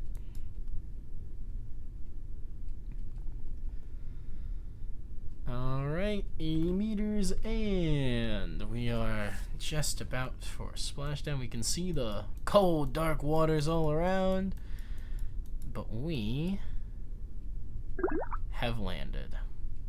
Splashdown. Dedard and Bill, your mission to Ike has been successful, and you will be the first Kerbals ever recovered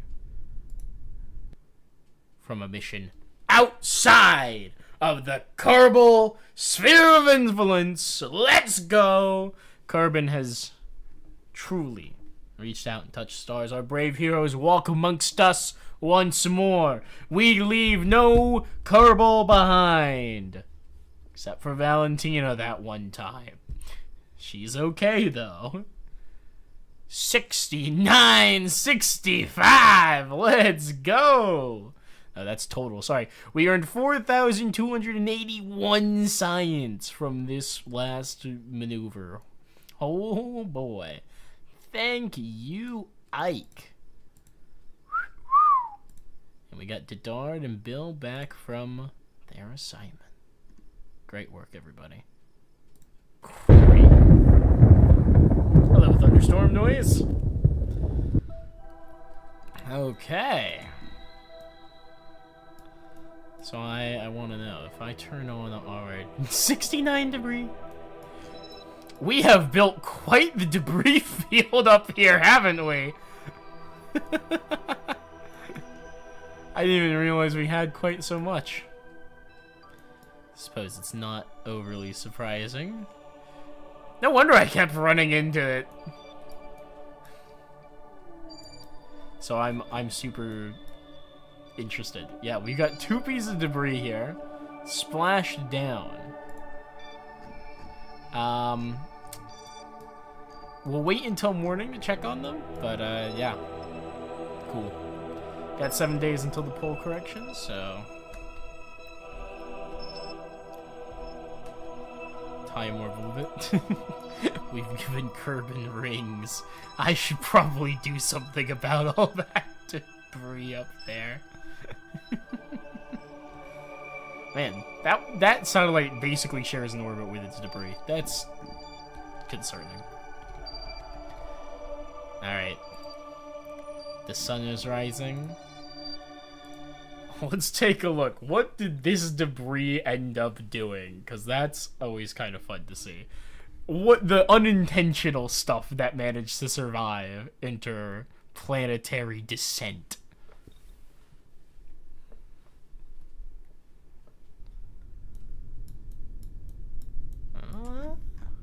Oh, is this just our heat shield? Oh, okay. Well, that's not that surprising that that survived. We'll go ahead and recover that. You know, clean up some litter. That's always useful. Then we can check on the other thing. I'm so interested to know how much of the main body survived.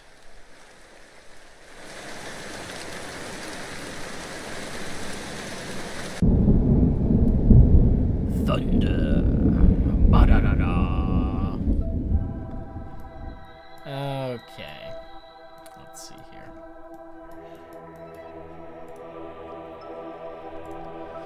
The main body of the ship. How did it fare after return landing from Duna?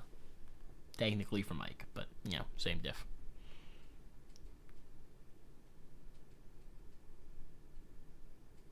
Dun, dun. Oh. Let's see. Well, one of the, looks like one of the photovoltaic panel boxes survived, but of course not the photovoltaics themselves. The solar panels did not make it. One of the rings for the Separatron survived. The bottom fuel tank, a docking port, all 3 engines, shockingly enough. And I think, I'd have to double check the design, but I think that this ship was just this docking separator, and then the actual, like, I don't think it's 2, I don't think it was 2 fuel tanks high, which means that this survived almost completely intact from its orbital descent. That's crazy. That's the power of a splashdown, I guess. It nullifies a lot of the force. Alright, let's recover that vessel, just, I don't know, for fun. Well, so we can say we put it in a museum, you know? The, descent stage slash ascent stage. It's literally the Duna landing ascent module, and it survived intact.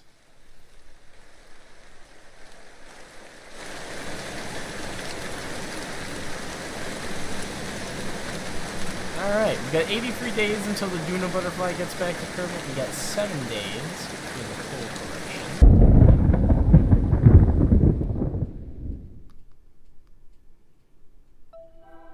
So that debris is pretty deep in the orbit there. Got several pieces of debris around the moon. Got debris around Minmus. Now that's the kind of debris I like to see. Long period space debris out in the middle of weird orbits. I'm a big fan of these. This is debris cloud currently on its way out past Jewel. Interestingly enough, it looks like... Oh, no. Alright, so this one's on an escape trajectory. This one is captured. This one's saying this is a... This one's on an escape trajectory. Looks like several of these are staying in a close orbit, even? Oh, it hasn't crossed the Jewel Terminator yet, so... I think this one that's close into Jewel, though. Like, I can't, it's so close I can't even focus on it. Yeah, the Mark J1 booster that was part of this thing. And this one ended up in a different orbit, but it is still very much in a Julian orbit. But it's also kind of out of the way. I don't think we need to worry about it that much. I gotta say, shout out to this one. Holy smokes! I think that's yeah, that was the Lathe one. It got in so close to Jewel, it just got gravity system. Whoo! Straight out of the solar system. It's gone. It's gone. Hi, Kerbal. Okay. So, we turn the debris back off. And let's go. Skip ahead our 8 days to the pole correction burn. Get that fixed up.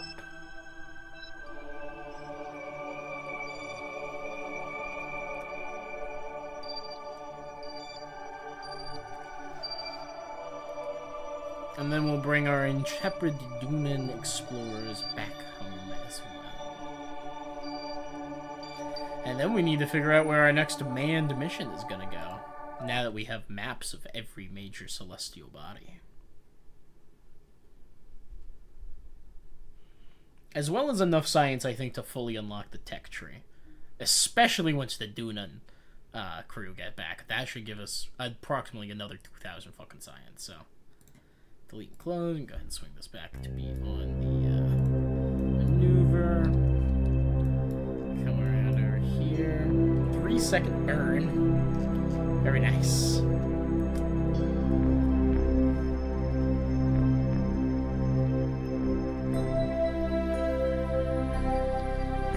Alright. 10, 9, 8, 7, 6, 5, 4, 3, 2, burn.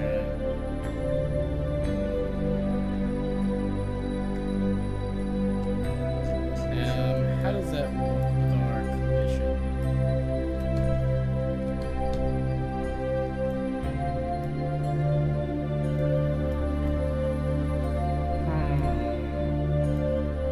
Looks like we do still have an encounter, okay.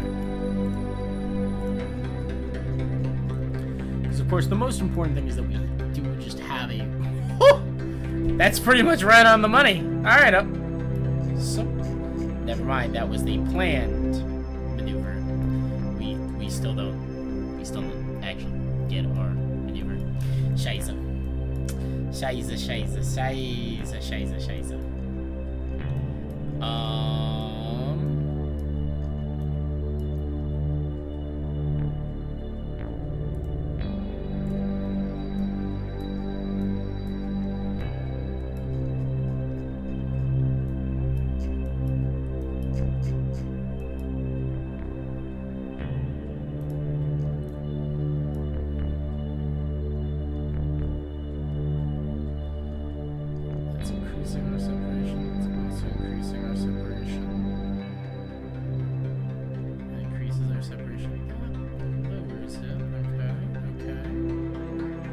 That's an encounter.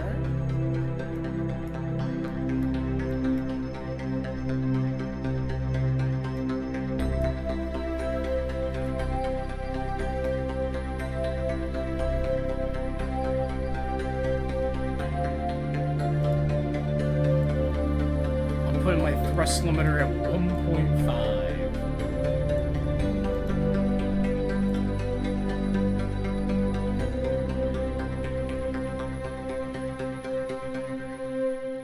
Hypothetically, I should wait until we actually...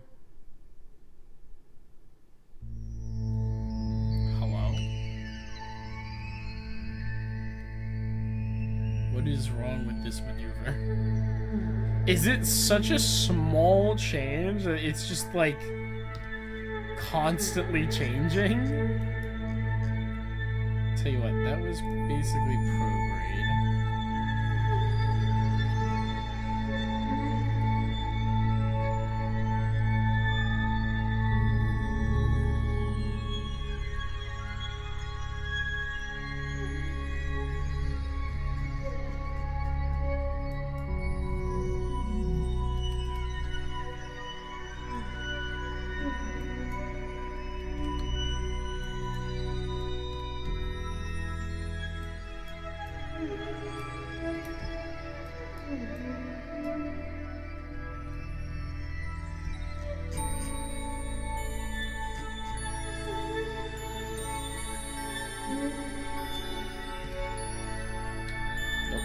Increasing our separation. Shit.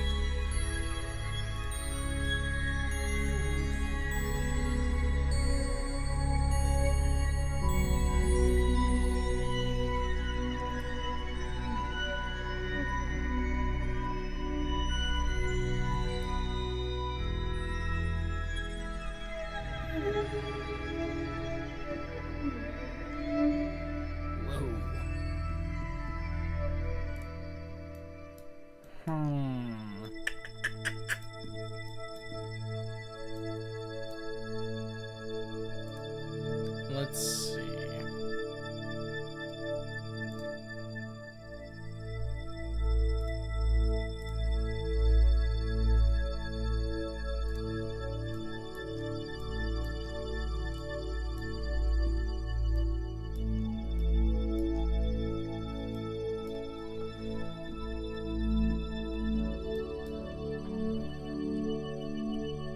$79 days for another correction.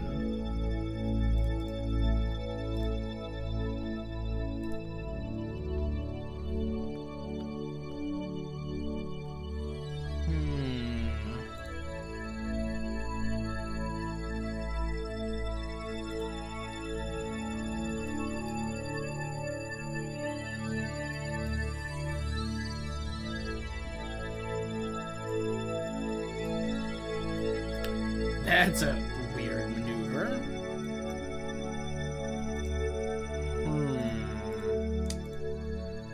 Two impulse transfer the target. Transfer.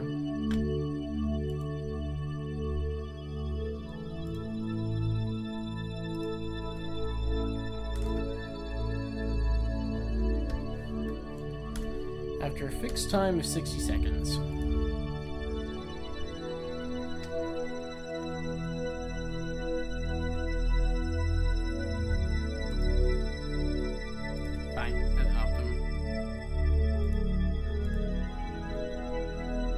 Zero meter per second burn.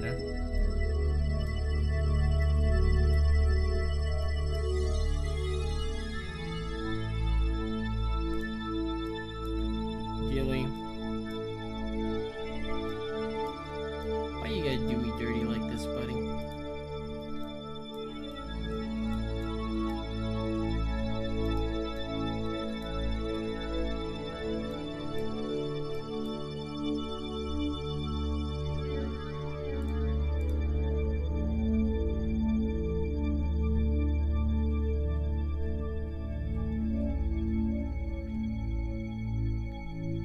Okay, there's an encounter.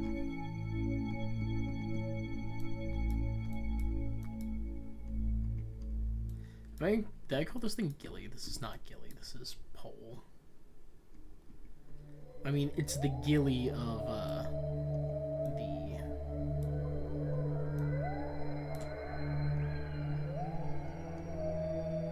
Jewel system, but I don't need to be mean to it.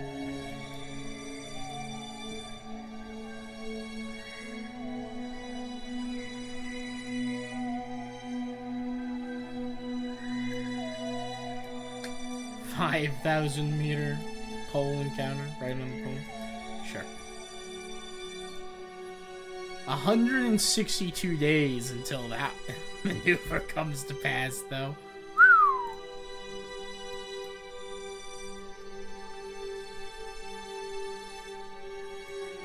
That's crazy.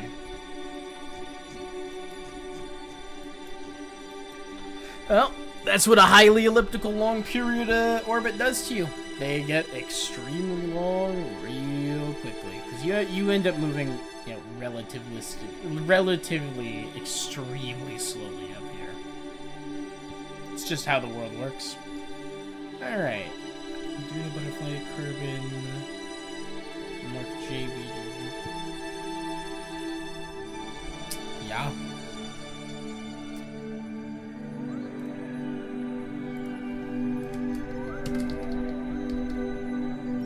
Another pole correction maneuver. Okay. Let's head over to the tracking station. We'll get the Duna butterfly home. We'll see how much science we get. Probably finish unlocking the tech tree, and then we'll plan our next manned mission. I have no idea what that's going to be. So, maybe I'll make a community post about it. That could be interesting.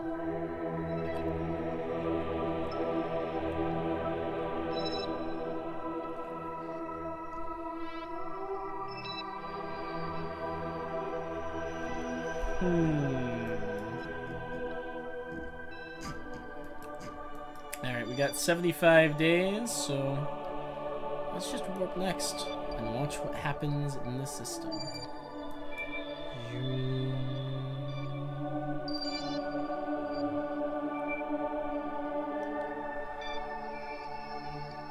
It's good to see that even when we end up with Kerbin on the exact opposite side of the sun from the Jewel, we are still getting a very strong connection, as we can relay bounce through so many different angles.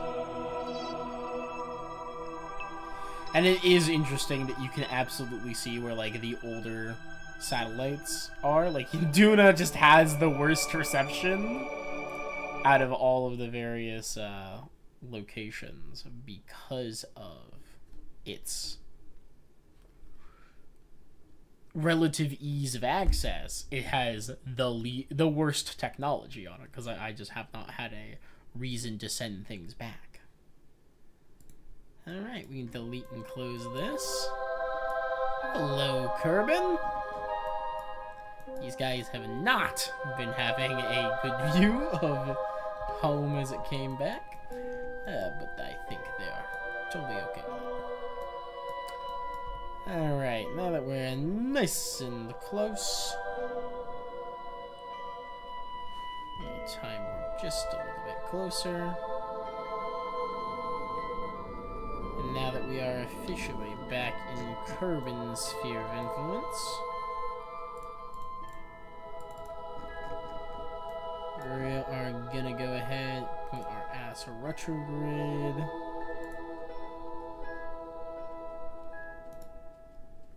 Throw on the RCS, go into docking mode, and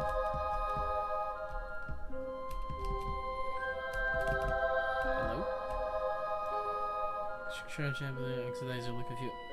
Do we not have any monopropellant? What? Huh? Oh, that's right. We used all the monopropellant previously for a different purpose. I don't even remember what it was. But then in order to save weight, because this thing had a substantively lower overall, what's it called? This thing had a much lower overall... I don't even remember. Delta V? Yeah, it had a lot less Delta V than the Ike one, because I needed to get it out of the Duna system and it didn't get like a gravity assist or some shit. I don't know. Something like that. I was worried about how effective it would be, so I had our engineer get out and rip all the parts off and leave them in Duna's orbit. I remember that now. Man, that was a great way to make a lot of space junk, wasn't it? Or did we? No, actually, I think we reattached all those to the booster stage, which we then crashed into Duna itself. Something like that. Right, so we are still gonna do our original plan, which is to lower our periapsis. We're just gonna have to be a little bit more careful with it, because I need to do it real slow.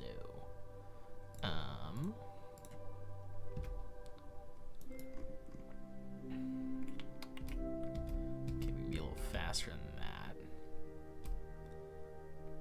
I've got a thrust limiter on, don't I? Yup.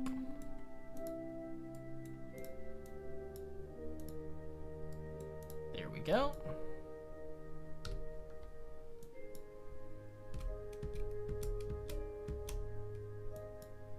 And very nice. Just enough to dip into the atmosphere, which means we will pretty much certainly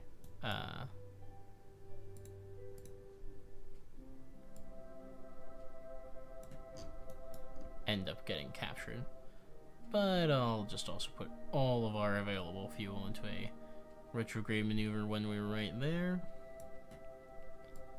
And yeah, if nothing else, we end up in a nice tight orbit. Will be a little different than that, though.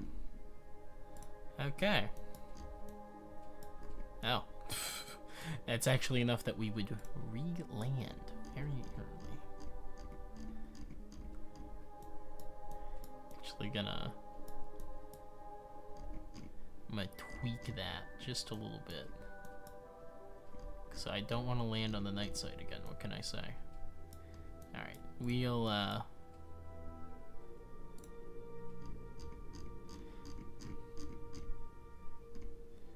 figure out the specifics of this maneuver later. For now, we can drop a wee little save just for safety. Give them a little spin such that they'll be able to see Kerbin, and time warp back in. That's min-miss. Hi. The game did not like us zoinking in like that, but hey. Alright, we got 50 seconds to reevaluate if we're gonna reevaluate. I don't think we're going to. Yep. Okay. Tell you what, I am gonna switch this to there.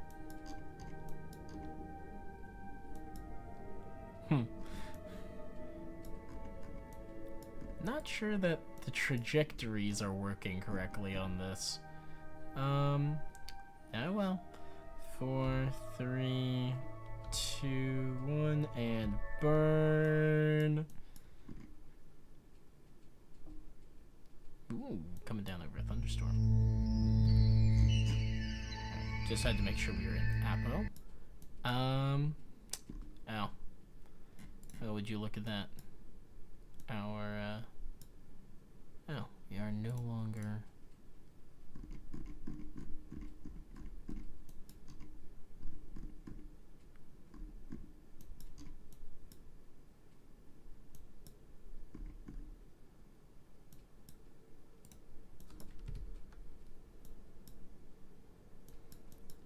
Man, Aerobraking does some weird shit.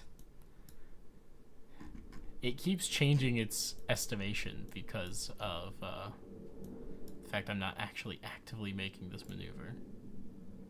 Tell you what. Throw our ass on retrograde. Start burning. And eventually...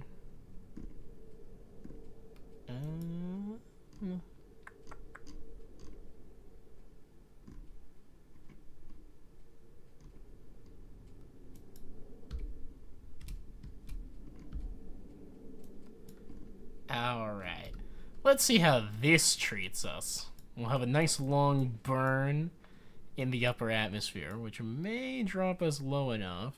No, our periapsis is 60,000. We're actually going to be back up out of the atmosphere on this one. But... yeah, so our next orbit, so we're going to orbit once, back up, and then this one's going to take us through and then back in. So that's fun. This is kind of fun. These long aerobrake sequences, we don't need to do it for this one, but it is kind of fun. So we'll go ahead and throw this on just in case, and time warp. Up and around. And here comes the sun. Da da da da. Zoom. Up we go. And around. And back down this way.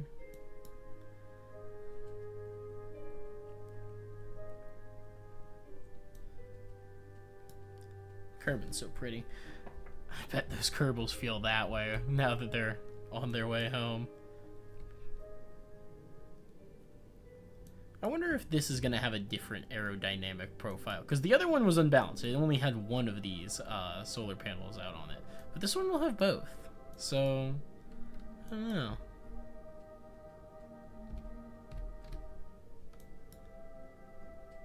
It's an interesting thought, isn't it?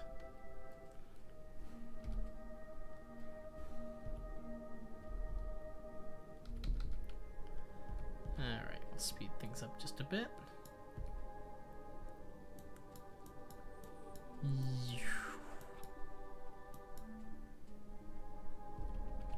Ooh. Pushed the wrong button there. Alright, we are on our way back down. Once again. We are officially in the atmosphere. Hello, Moon. How are you doing?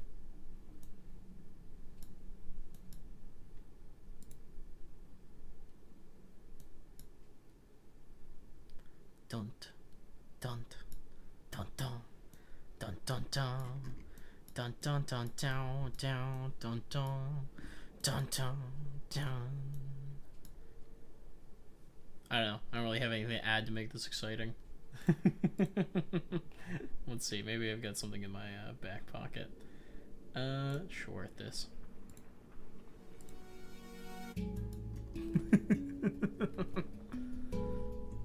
A classic. Give it a little bit. We'll give it a little bit more sauce. Because I don't know if we're gonna actually get deep enough in the atmosphere to even get re-entry physics on this.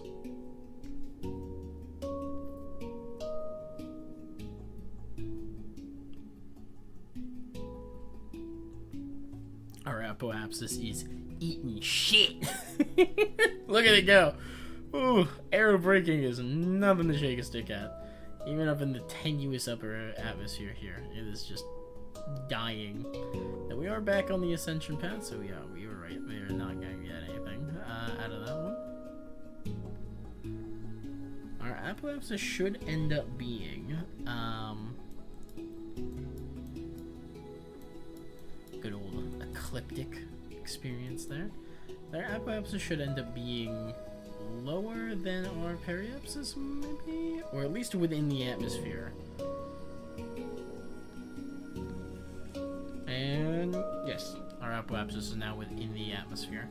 Which means that our next trip around will keep us going down. We will not be going back to space. Are we even gonna make it back up to space? Hold up. Are we gonna make it back to space? Ah, nutcracker. Hold up. I want to land on the light side.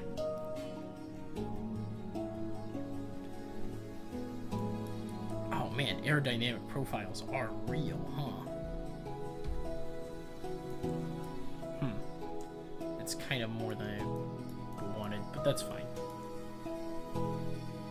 So now I turn retrograde, and we start exposing more to the atmosphere. I think this will work out. I think we'll land on the light side this way.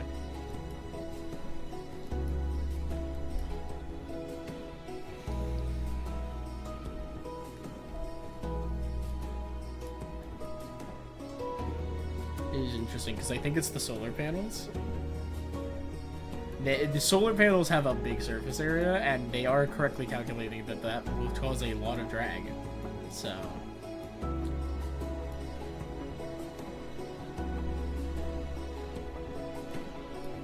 I love this trajectory estimation, like when you look at through the planet where it's like...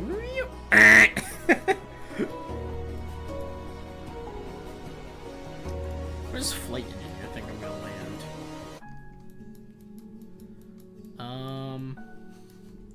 It doesn't want to make a guess.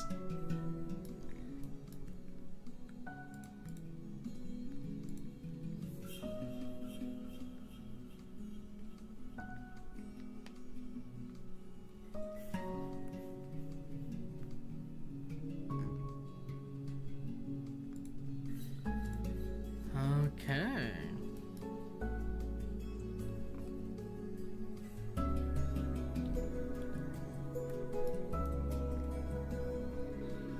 Can you imagine you're like on your way back, you're finally on atmospheric re-entry, you've got a safe approach vector, and then a command comes in over mission control. Hey, can you flip around and boost back up a little bit? We want you to land on the daylight side for propaganda purposes. That'd be so funny. Type of shit the Soviet Union would do.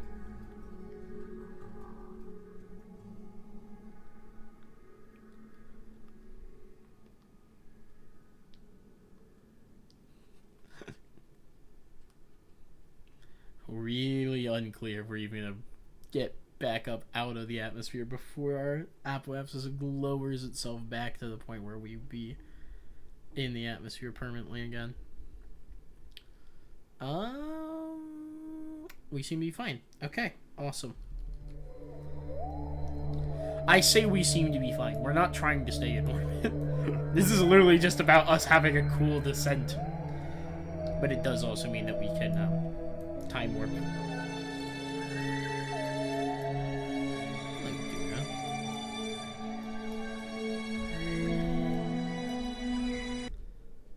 And welcome back. Ugh, that's stinking pretty. We're in the atmosphere once more. I probably will, once we're fully in the daylight side, I'm gonna gun our entire remaining 215 meters per second of fuel to slow us down.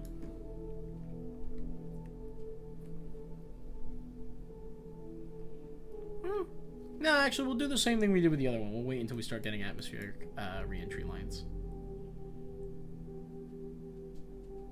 Is that... Oh, it's Jewel way out past the sun. That makes sense. It's on the opposite side. Nearly on the opposite side. Soon we'll be fully behind the sun, and we will not be able to communicate with those satellites directly at all. Fortunately, not a problem at all, because we have so many relays at this point. Every satellite gets a relay, and therefore the entire system of every scanner probe is in itself part of a network of relays. They all work very well. Okay. Still real high up in the atmosphere at the moment. Periapsis is, of course, shrinking dramatically. Was that Moho? Excuse me. But not shrinking quite that much yet. Though, the angle that the solar panels are actually setting at a point where they are maximizing drag. So, we should be on our way out of here soon.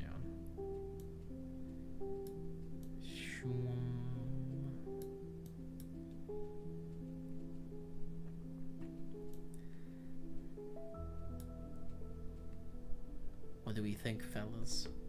Will our intrepid explorers return home at long last? Man, this is a crazy shallow descent vector.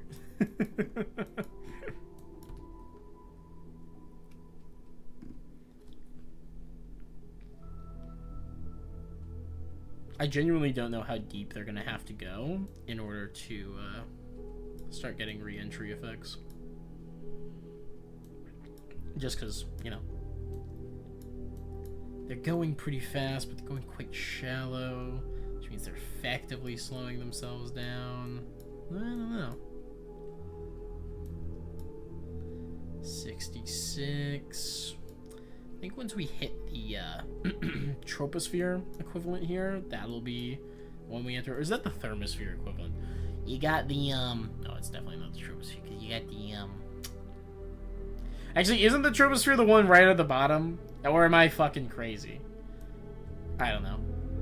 Because you got your thermosphere and you got the ionosphere. You got all that. You got the exosphere. That's area way up at the top. Yeah.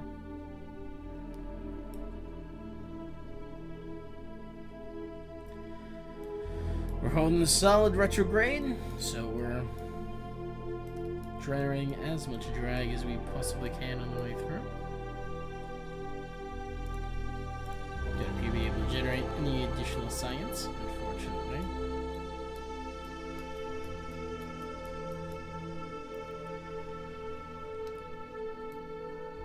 Is that land or just water down there? Those islands? Oh, those are shadows. Those are shadows from the clouds. Wow, that's crazy. You can see just a hint of the shimmer on the water.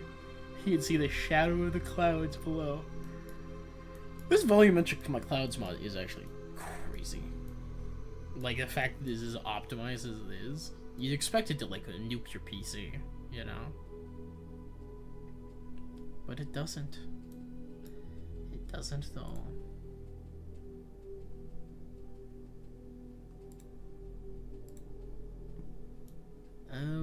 Okay, can we get some atmospheric re-entry effects, please? Oh. Okay, well our viewing angle just changed, so I think we're officially. Yeah, the game knows we are no longer capable of sustaining orbit at all, so we are no longer on orbital view. Nice. Which means we're technically on flight view. Like getting worried that we're gonna land. No, okay. it's like gonna be noon wherever we land. That's fine.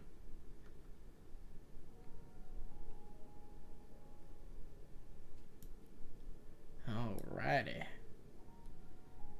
And we are just about to dip below 60,000 meters here on our flight. Do you think these are angled in such a way where they're going to start generating lift? Well, I was going to wait until we got re-entry lines, but at this point I feel like we're just being silly, so I'm going to burn the remaining of our fuel. And, yeah, there we go. That's all we had. We'll be going all the slower now. That also means that we're going to be having a steeper angle of decline. Hypothetically, at least.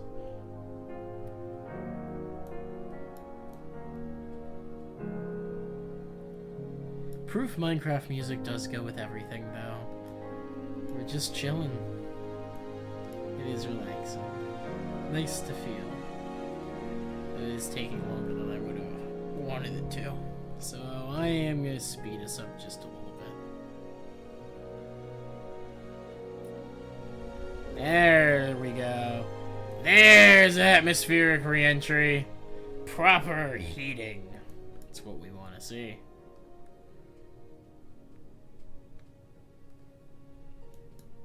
That's not the KSC, right?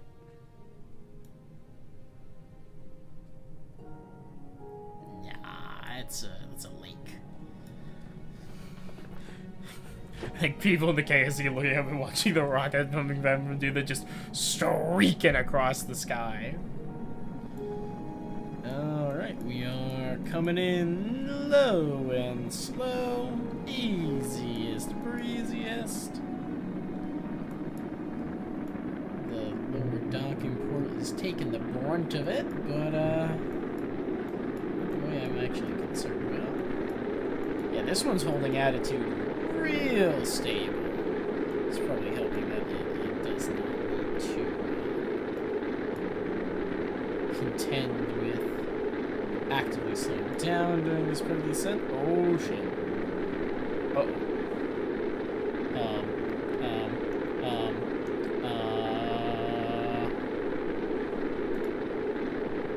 We're gonna attractive panel. And oh, there we go. Ooh.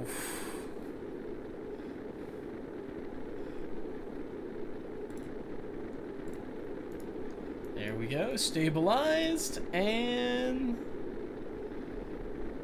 let's do a little spin stabilization maneuver.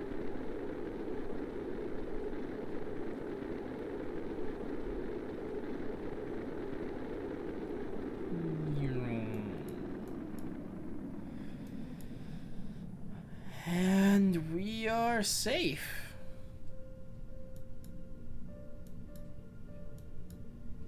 Both the both the solar panels did break.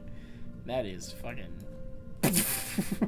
on its way down. It is a much steeper drag profile without the solar panels to catch it. Man, look at it go.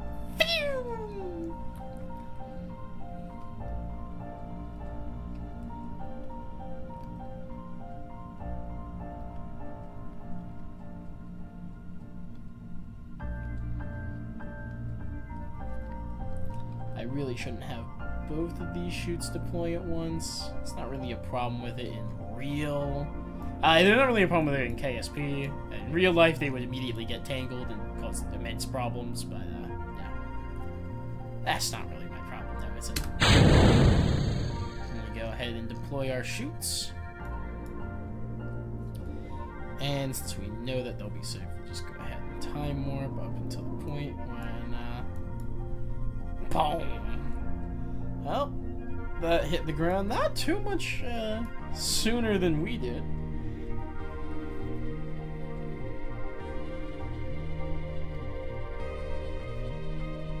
And we've done it, ladies and gentlemen. We've done it. At long last, our Kerbals are returned safely to home after many days abroad. It's quite impressive, truly. Never would have expected it. Well, that's not true. Definitely would have expected it. But it feels good. Welcome home, Bob. Welcome home, Milliman. Another successful splashdown. Let's recover our vessel. How much science are we nursing at this point, fellas? We're looking at a cool, easy, breezy. Drum roll, please. Game crashes. God, I hope not. Landings on Kerbin take so long.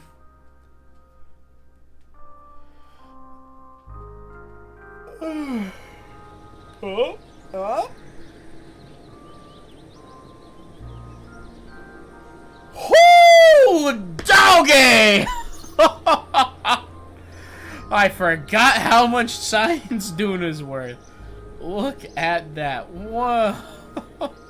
9,592.8 science, giving us a cool total of 16,558.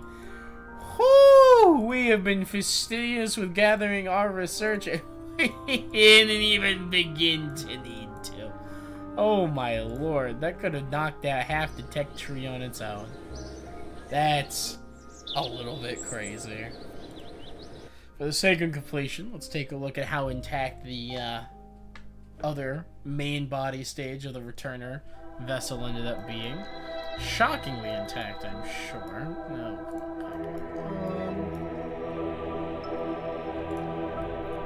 Let's take a little look here.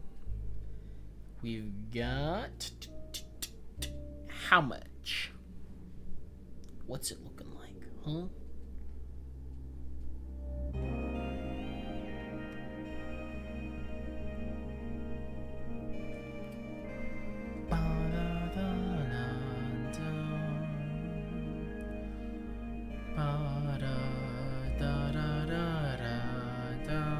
Oh, it's a sinker. I suppose it is made of two, not one. Okay. But this one landed basically completely intact. Look at that.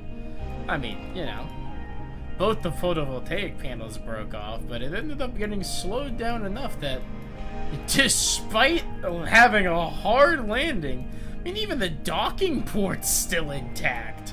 That's crazy. Well, let's recover that. That'll make a great museum piece. Very nice. Very nice to see indeed. Hello, Pictus. Welcome in. Pleasure to have you with us. You have, unfortunately, just missed 2 atmospheric re-entries, which are, like, the exciting explodey part of rocketry. Are the Kerbals going into Subnautica? No. No, I've never made a submarine in this game, though I do know that you can, fascinatingly enough. You can make a submarine, which is quite interesting.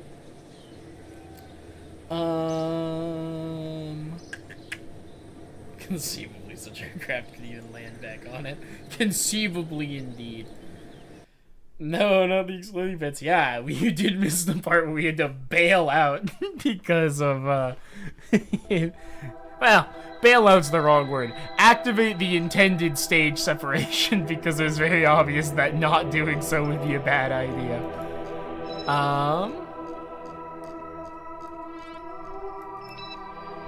Let's see here. Well, that is pretty awesome. So that right there concludes our first major exoplanetary excursion. We have visited another world and safely returned Kerbals from it. And not only another world, we sent Kerbals to Duna, and I simultaneously brought them back, all hosting an entire field of other missions, all of which to say, within the span of a single Duna mission, we were able to completely colonize the entirety of the Kerbolar system. We have a presence around every single planetary body. We have intermediary relays in every major orbital interlace. So we have one between Moho and Eve. We got Deep Space 2. We have one between Kerbin and Duna. I believe that's a relay station Mark 1. We have, we've got one between Duna and Dress. That's Deep Space 1. The Duna boys made it back. Yes, they did. And they delivered so much science. And then, of course, we have one between Drez and Jewel for Deep Space 3.